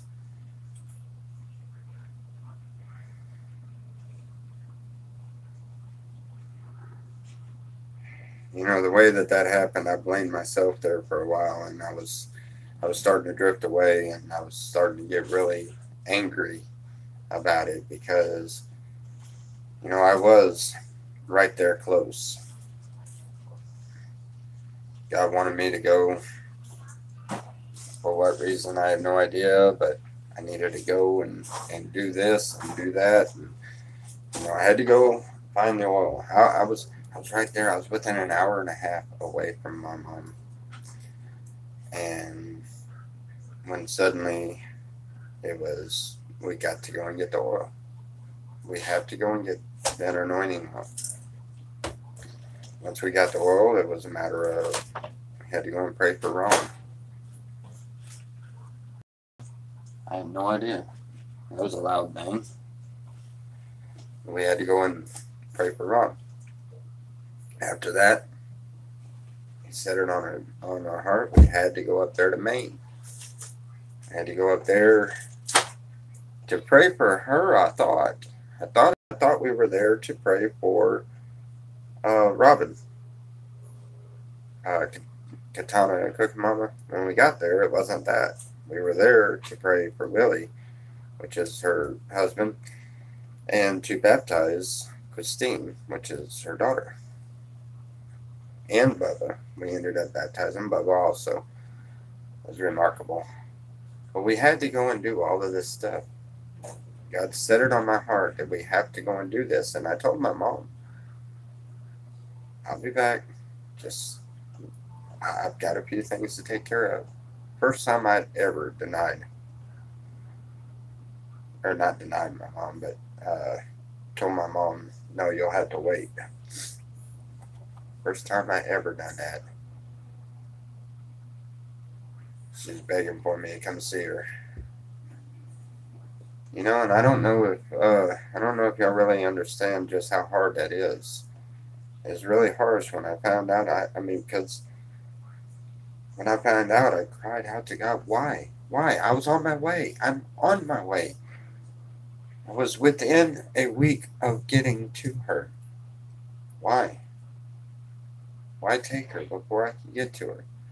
I had the healing oil. I had the why? I could have went there and I could have prayed for her. I could have been there. You know, so many other aspects of what happened. At first, I blamed myself, and I kept telling everybody, you can't blame yourself. You can't blame yourself. But I was blaming myself. It hurt. It hurt very badly. The pain is still there, but I have understanding of it.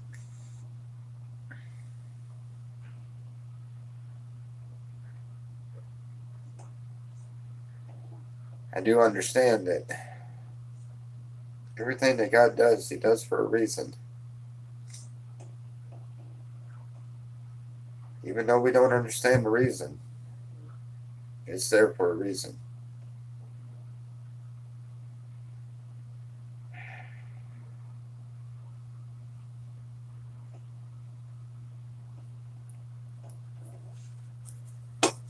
I know it sounds corny, but I had a dream about a week after my mom died.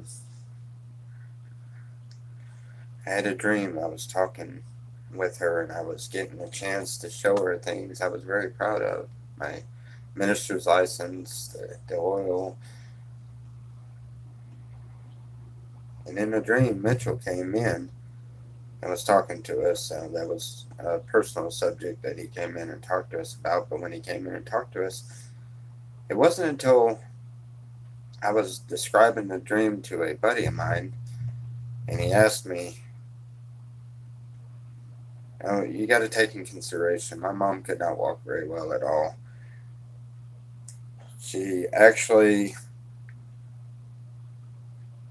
was a couple of weeks away from going in to have surgery to have her legs cut off because of uh, because of all of the non-circulation and all of the constant pain and everything that was in her legs. And so she couldn't walk or she couldn't really stand very well at all.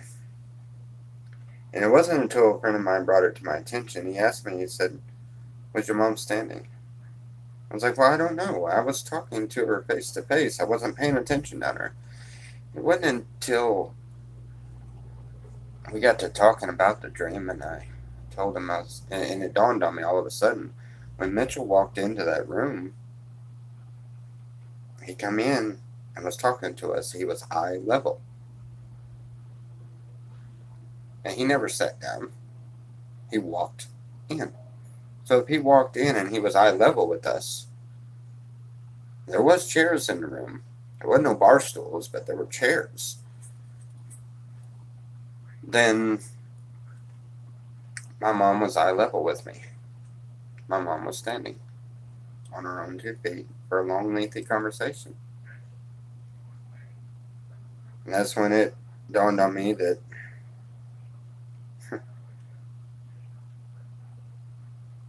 she had to take that form in order for me to recognize her. But in heaven, she has a whole new body, and she is up and dancing with the angels. But prior to that, the simple, you end up blaming yourself for some reason. When things happen like that, especially, and I don't wish that on anyone, because that is a hard pill to swallow. Is when you know that your mom was begging for you to come and see her, and you told her, "Wait a minute, I got work to do. I'm doing God's work."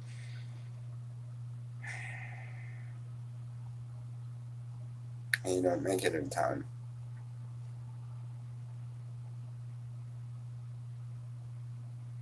That is something that I pray nobody ever has to actually deal with in their own heart. That is a very, very confusing and a very hard thing to absorb. It's not a matter of I couldn't get to her in time or anything. I was there. I was within an hour or so. We planned on going down there, but I backed out and said, "Nope, I'm going to get this oil."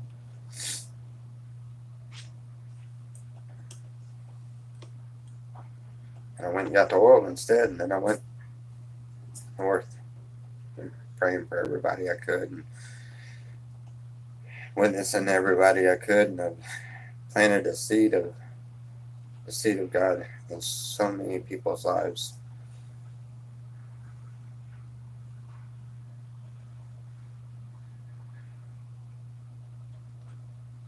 And it wasn't until after I actually come to that understanding of what God had me out there doing to where I could realize that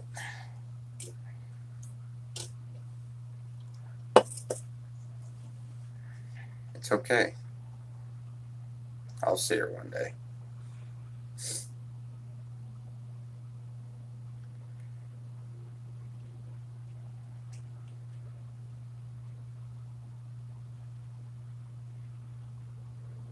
I don't know. What are these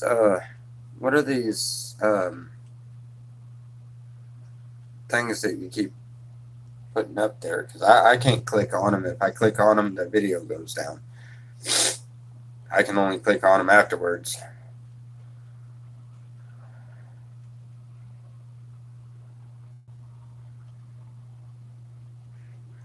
Yeah. I was lucky. I had my father right up until the day he died. But he was taken from me when I was 10 years old.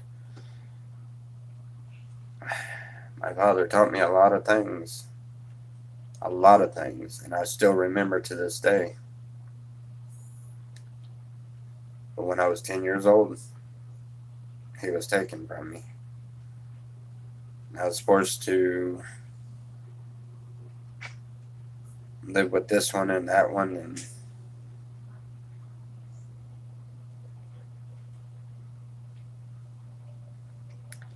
I know it hurt. I know the feeling. I really do. It's a fresh feeling for me because it's not that long ago.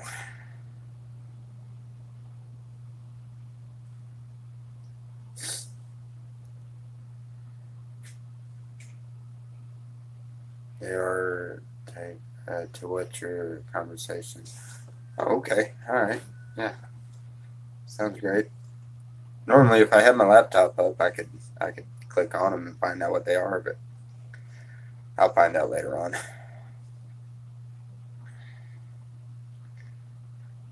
Yeah, it is, and especially when you're forced to, you go out with different ones in the family, and you're raised up completely different, and you get thrown in the midst of all of these different ideas of what a perfect family or how a perfect family works. And then I went and run away from my sisters when I was 14 to go and live with my mom. My mom at the time was a traveling evangelist, and I went from people that have a home and a home that is always, it's always routine. I was in the 4-H and and all kinds of stuff. 14, I finally get fed up. You know how kids are. Then, oh, this ain't right. And they had college funds set up and everything else. But 14-year-old kid, I ain't interested in none of that. Talk to my mom and find out that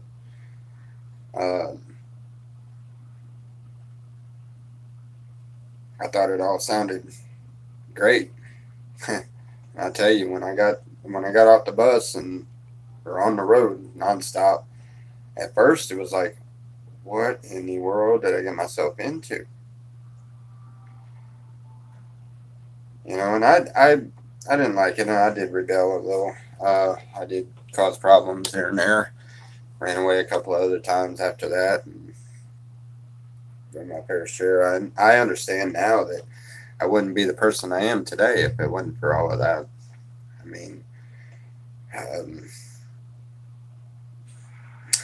Put the facts out there.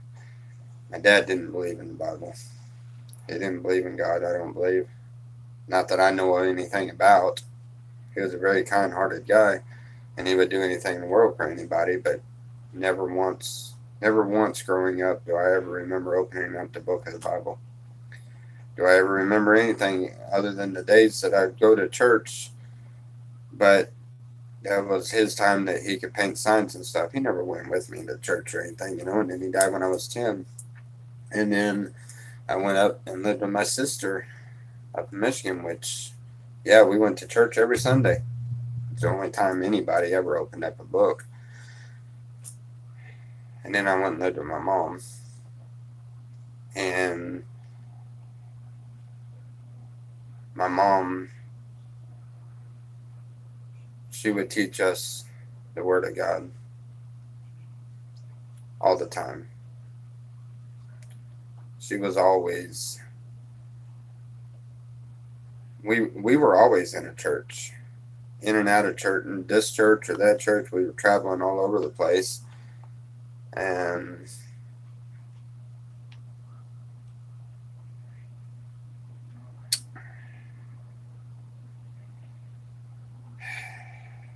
I do thank my mom very much.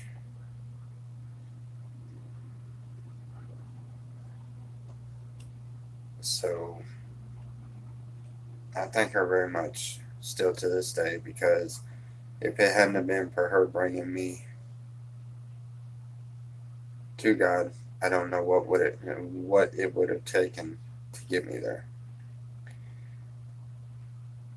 I know that God can do all things, but I do think the way that He does things.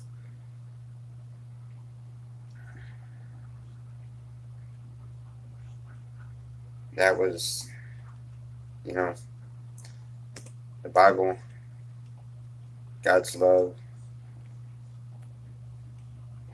Me and my mom didn't agree on a lot of things, but that was our connection.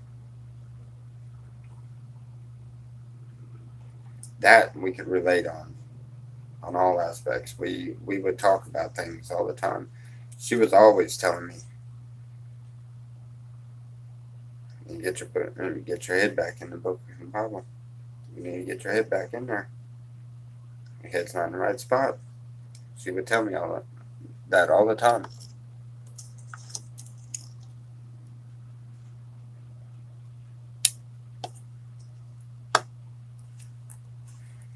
Oh yeah, I was shown love. I was shown hatred. And I was shown every different aspect of life. The love rang through in every which way.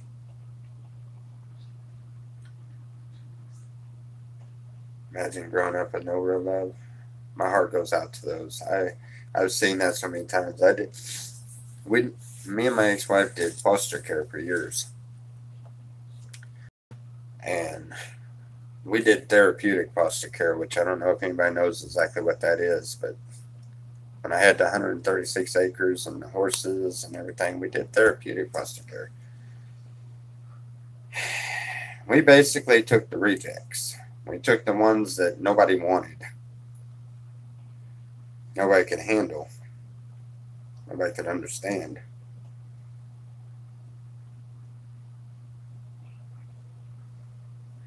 And I'll tell you one thing, that is tough. That is tough when you got kids that will come in there and they're mean because they were never taught any better. They're mean because they come from a family of hate. They're mean because there was never showed any love. And then you go and show them love. Oh Lord, they didn't know what to do then.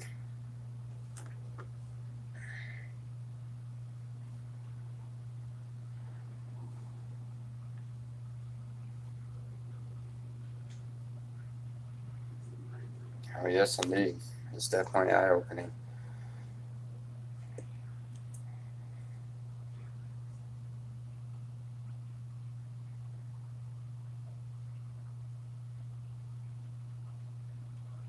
No, it doesn't.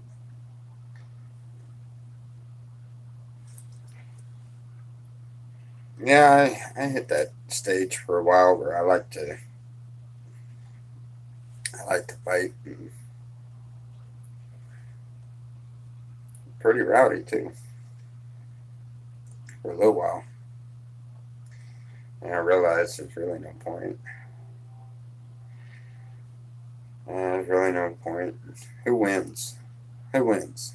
The one that's the most or the least bloody? The one that's still standing? Who wins? Nobody wins in a fight.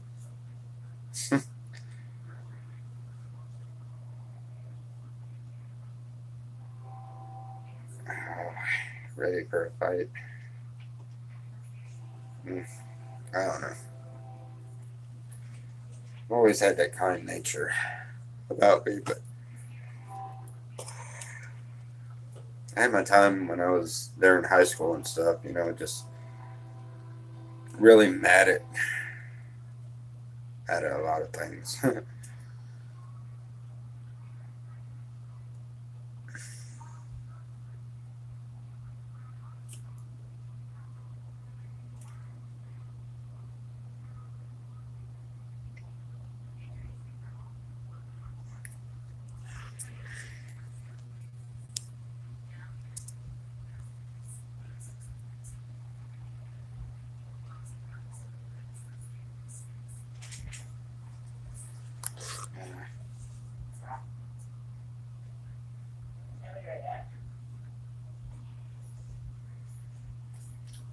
Oh, wow. Yeah, I do understand that. We would up and leave and you know, traveling all over the United States with Mom and him whenever whenever going to different churches and preaching here and preaching there and stuff. It wasn't the easiest life, but I am thankful for that now. I didn't like it then too much. That's why I said I rebelled a lot because, you know, it's used to a home and your own bedroom and all of that stuff. You're used to all of that, and then you get with people that just travel all the time, and yeah, well, it was expected, but I didn't like it then. But I understand it now, and I'm glad for it because, you know, if anything, it's taught me not to, you know, not to care so much for the worldly things around us. And I'm glad that I don't now. You know, my most cherished possession right now, my most cherished possession other than God Himself, is that right there. It's the one thing I care the most about as far as things that I own. And that's only because I know that in this book we find salvation.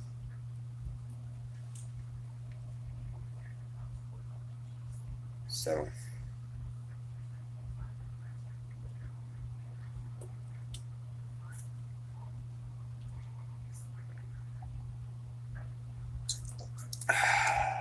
is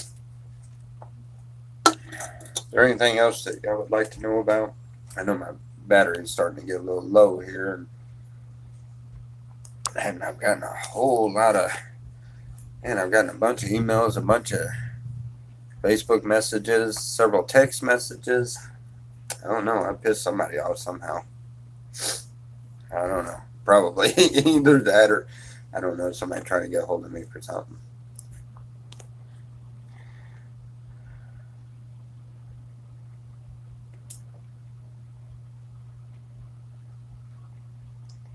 Keep the Bible. I got saved with in the pen.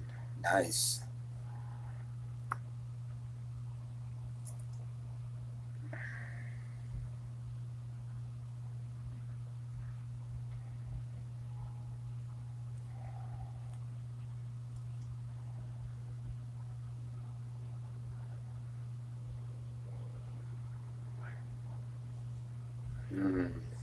Well, y'all don't have any kind of bitterness, please.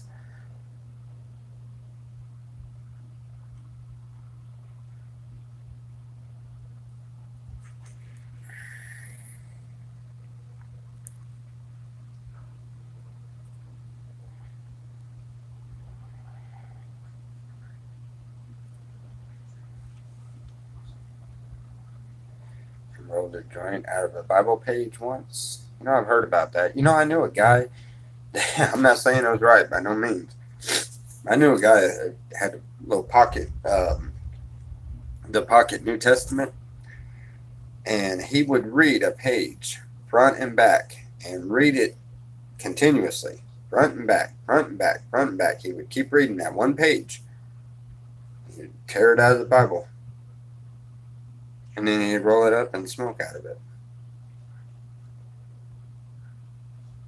Never understood it. He oh man. Tommy, I asked you a question earlier. Why did you receive death threats? I don't know. I have no idea, but I have been told that I have been told literally several times that going back to the slabs would be a how was it put?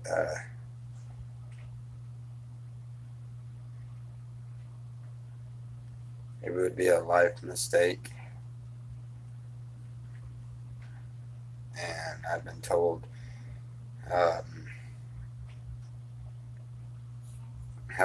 that I will be disposed of like Dibble was. It kind of makes me wonder just how true is everything that they're saying. I'll let the horse out of the bag on that one. I do talk to Dibble every now and then. He calls from jail, and I have talked to him a few times, and I'm still not 100% positive that there is way more to that story than what seems to be. Otherwise, there wouldn't. I've already had investigators asking me all kind of questions and everything, and yeah, there's a lot to it. There's a lot to all of it.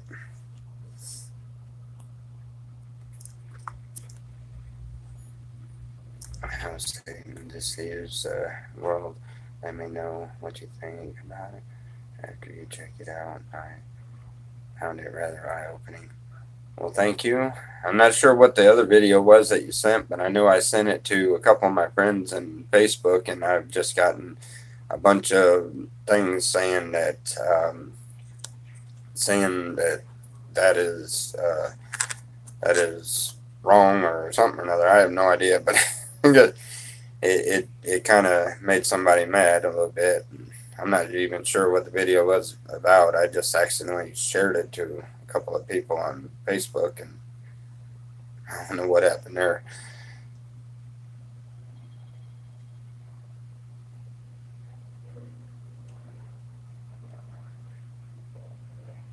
Rolled a joint with a tampon paper. Awful sore throat. How would you know sweetness if you have not tasted bitterness? Exactly.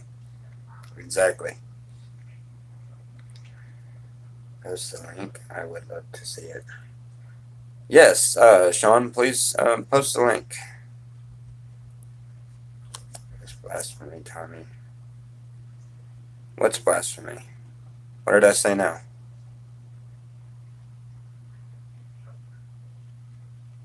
Did I say something that was blasphemy?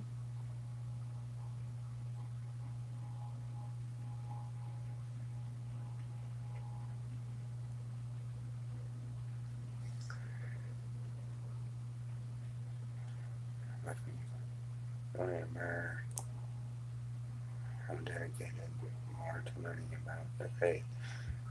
Really? How often do you need a tampon? Yeah, no kidding. How often do you need a tampon? What are you doing? What are you doing? You want some petting? Uh-oh, Faith is back. Joanne, here you go. There you go, Joanne. Don't go back. Do you think Diane is going to find treasure in Mexico? Get killed by? I don't know, but I finally got Zane's channel back, and I watched it, and he was talking about the changes that he was doing, and I don't know. I think whatever it is he's doing, for some reason,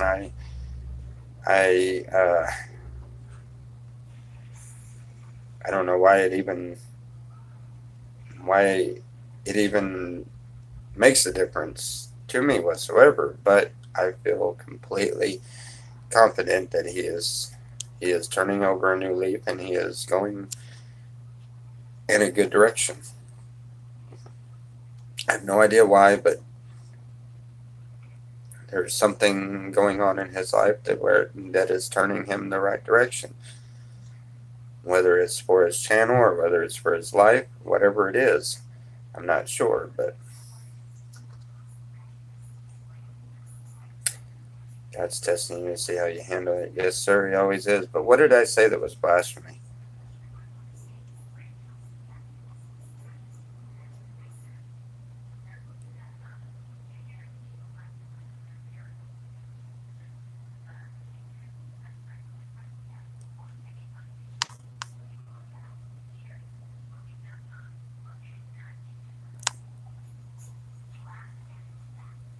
Oh, no one's mad at you.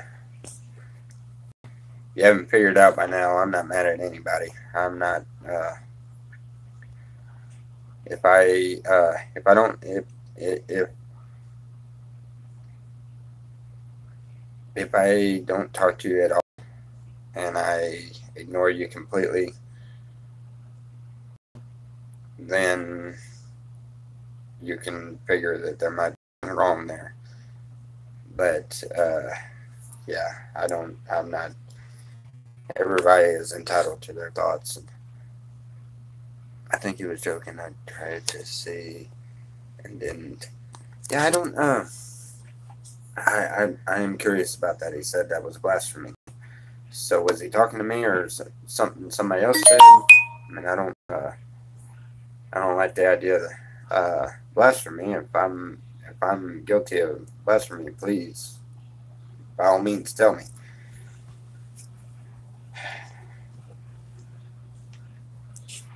Oh, wait a minute. Are you talking about using the Bible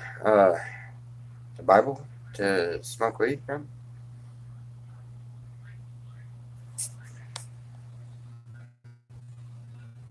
Yeah. I don't do it. Yeah, I don't. I've never done it. I mean, no, I'm not gonna lie. Now, I've taken the first page or so, the clean page and stuff. I've done that once or twice, and I've used the tampon papers and stuff like that. But what I was saying is, I knew this guy that had the little personal um, New Testament. It's got Psalms and the New Testament. The little personal books, and he would rip out a page of it and he would memorize both sides of the page, and then he'd roll a joint up with it. Weirdest thing I've ever seen.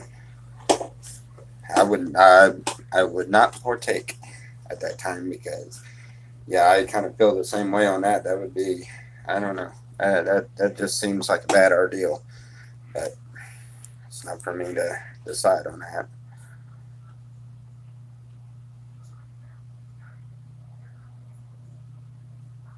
Those pages are blank. Yeah. That's that's as far as I've ever went though.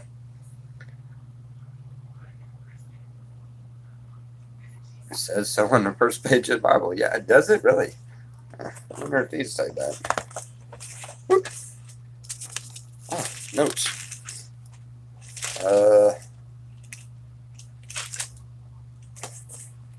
I don't have any blank pages on here.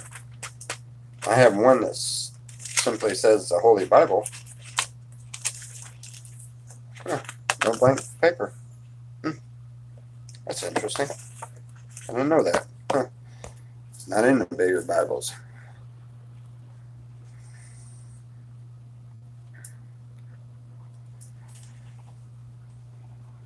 But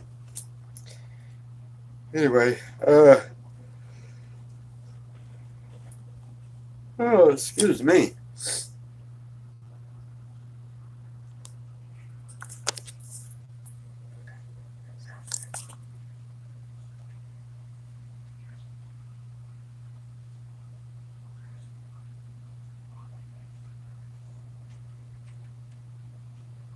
Is that an effective method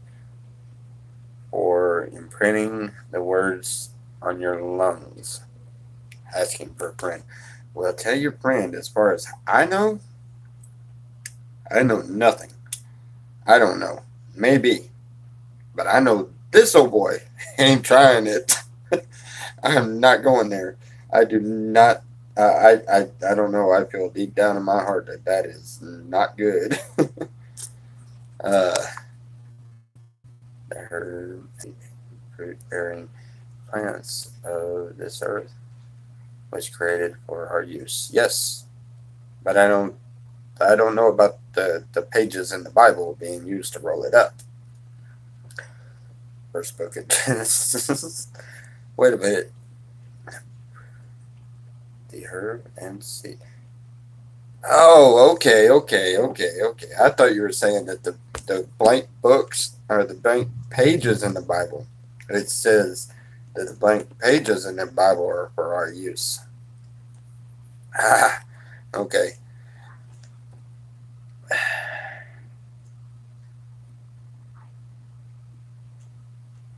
I'm gonna start defending Mike unless I'm on attention now.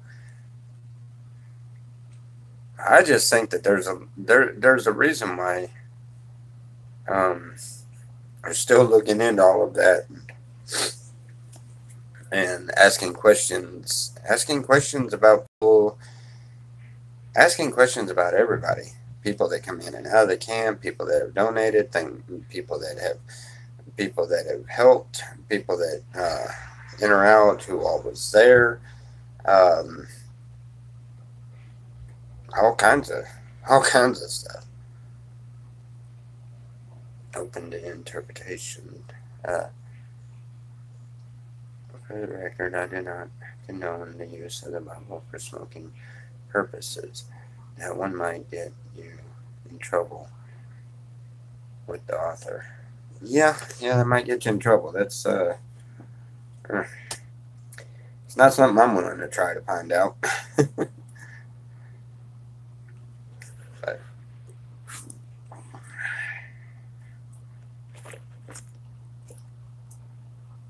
anyway, so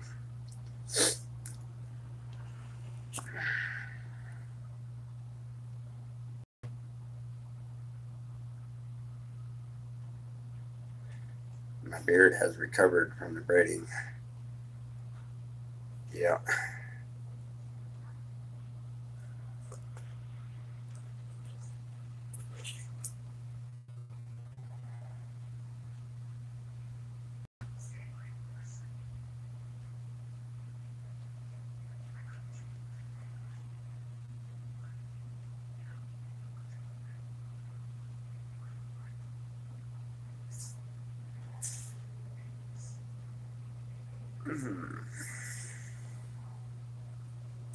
How come Selena doesn't do this with me? Very good question. The negativity that we were receiving and some of the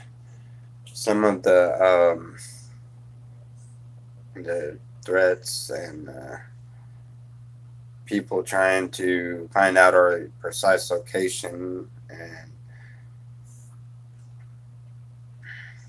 the hatred. 90 minutes is an hour and a half, right? Wow. 2.5 hours? I've been doing this for 2.5 hours. Ooh, this has got to be not the longest, but ranking right up there with the, wow. Anyway,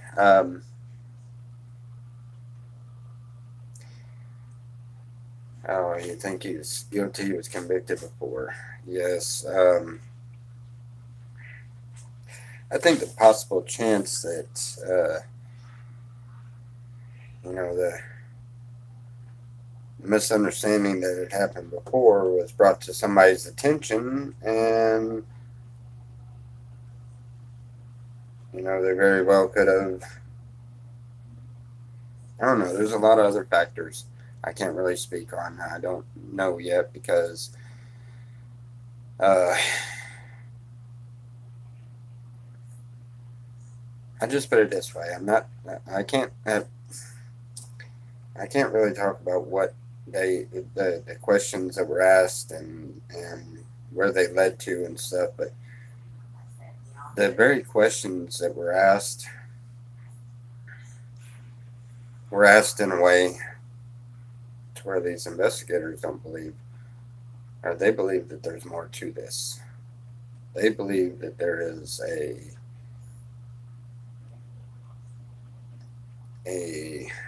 another way of looking at this. They believe that there was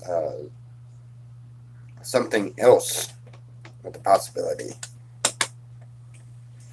and it kind of got me scratching my head on that one. I don't know. I have no idea. I don't know what he could or couldn't have done, but it's not our place to judge him.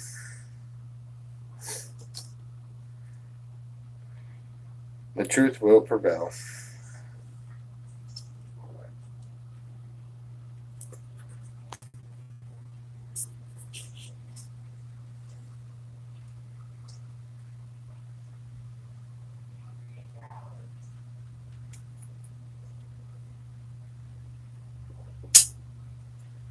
Anytime a child makes accusations, 95% true. You know what? You may be right.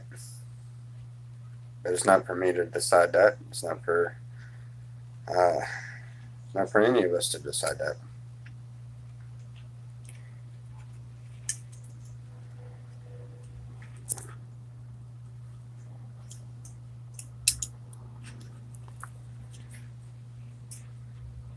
Yes.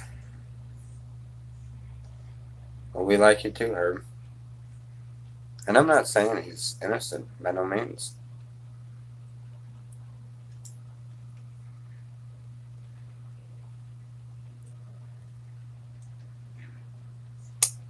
I'll just say they look dazed. Yeah.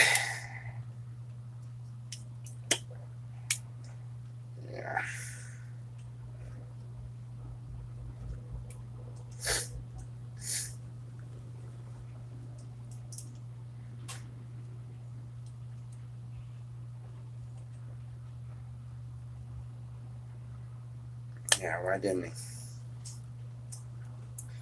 Why does he say they look dazed? Why does he come on camera and talk about all of the weird, nasty, perverted stuff that he talks about?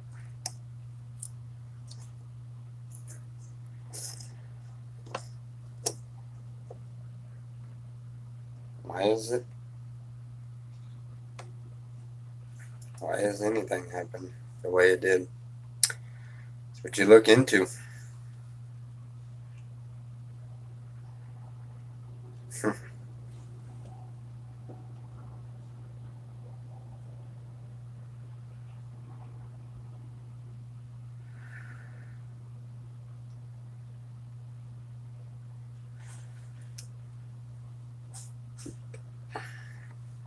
Why are they asking so many questions about people that we didn't think had anything involved with anything?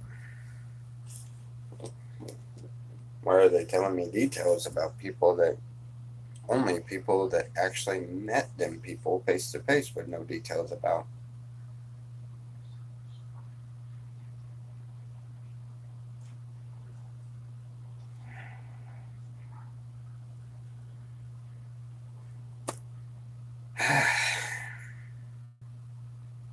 I don't know. I'd hate to be the one that has to try to put all of these puzzles together. I would hate to be one of the investigators on that. That would definitely throw me for a loop. There is so many questions being asked about people that were out there at different times, people that are involved with people that are out there now, people that are there's so many questions being asked. It's all a matter of asking the right questions. Soon enough, somebody's going to ask the right question.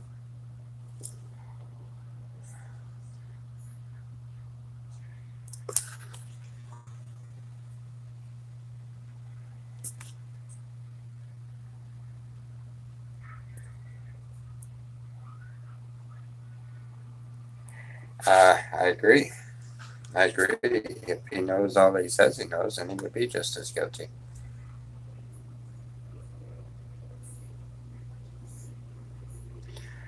Yeah, yeah, people were surprised. And that is a good question.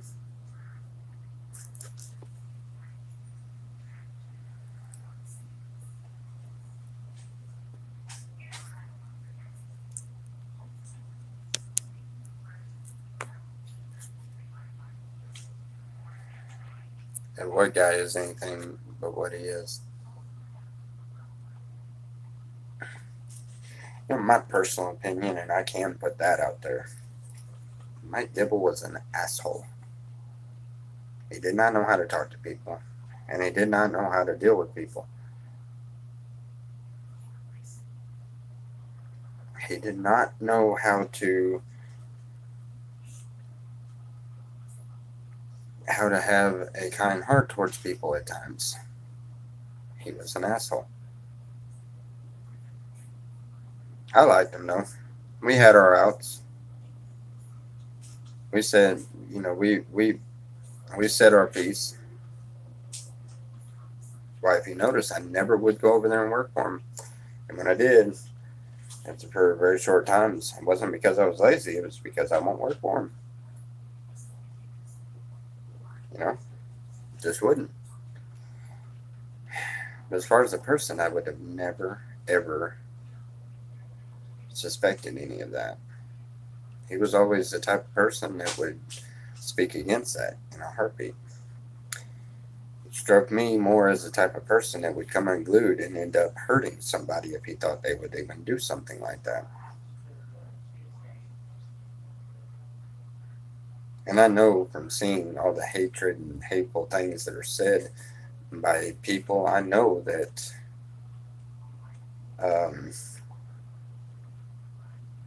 that things can be turned around in an instant. Me personally, I don't know. I would pray and beg God that our friend could not be that way.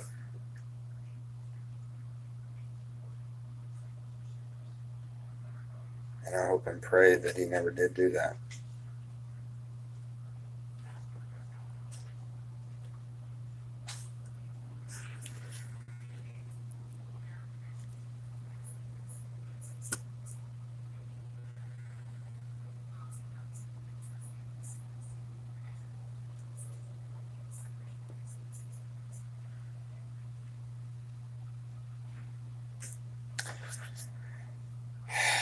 Yes, he did, but there's no reason to.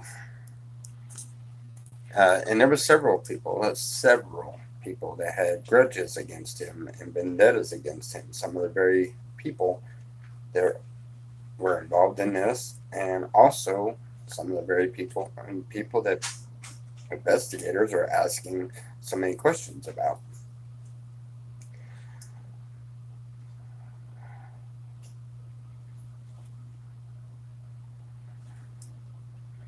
Right, and I understand that. He was an asshole. Yes, he was. But I have trouble believing that he would go that far and he would stoop that low. He didn't strike me as the type that would. I have been wrong about people many times before. My personal thoughts on the issue, and that's only because I know a lot about Mike, and I know that although he didn't know how to pull them off, his intentions were always pure. He didn't know how to deal with people, and he overworked people and left them underappreciated a lot. And I've told him that to his face. I don't know how many times. But that's why we had the friendship that we had. It's simple. I told him flat out Your camp is your camp. You deal with it the way you want to deal with it. My camp is my camp. I'm going to deal with it the way I want to deal with it. But we're neighbors, so we have to get along. And we did just that.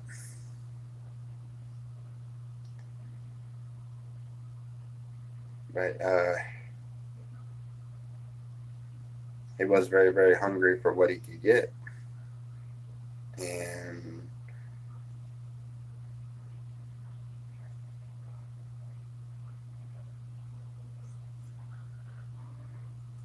he was, and he would work at getting what he wanted. And there's a lot of other things that happened. I've heard meth played a role too. Meth did play a role in that camp for a little bit, but honestly, as much as Mike is against that stuff, he was against it as much as I was against it. And I've had it come into the camp, and I've had it play a role in the camp, but it's never played a role in me, nor do I think it played a role with him. Now, I do know that he kicked out several people out of the camp at different times, and I usually ended up with all of the, as we used to call them, the Goonie rejects, the people that were kicked out of the camp for whatever reason. And I did see the hatred and the despise against him because they didn't like the idea that he kicked him out, or that he did it so meanly, or he wasn't nice about it. Several people were kicked out. And that's something to look into. Just like I was talking about all the world news and everything that's going on, it's definitely something that needs to be looked into.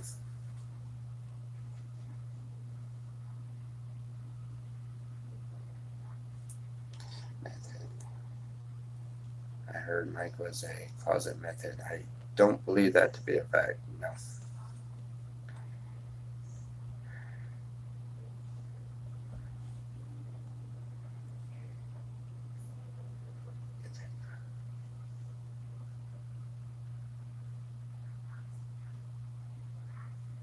Yes. Our hearts and prayers do go out to the two kids. Very much so. I don't wish any kind of harm towards anybody. And it's not our place to judge them. The children that were involved in it, however, whoever, and whatever happened, the children are the ones that were affected the most, no matter which way you look at it. My concerns on it is the fact that they are trying to ask about this and ask about that, and they're investigating all of this. And if they're investigating all of that, then they obviously don't have proven evidence that anything had happened.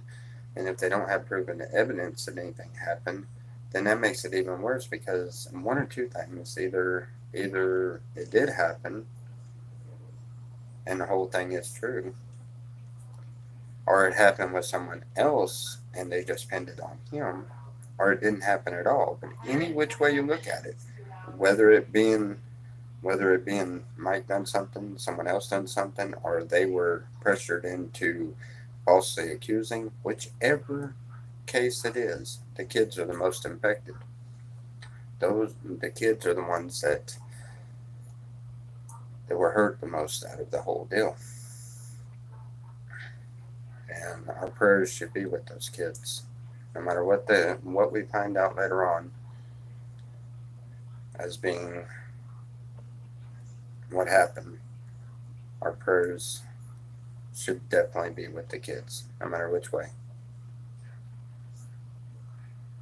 Yes, all of our lives are changed forever. Anyway, we're at the 2 hours and 40 minutes. I'm going to go ahead and cut the stream for today, and maybe later on this evening, or either that or stay tuned tomorrow morning. But I wish everybody a very, very blessed day. And I shall see you in other chats today, I'm sure.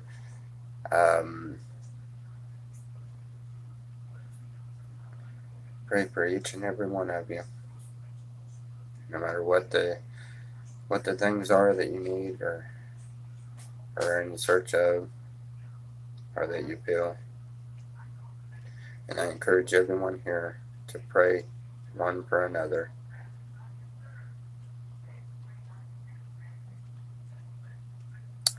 Get out there and try to tell somebody that Jesus loves them. Much love to every one of you. God bless.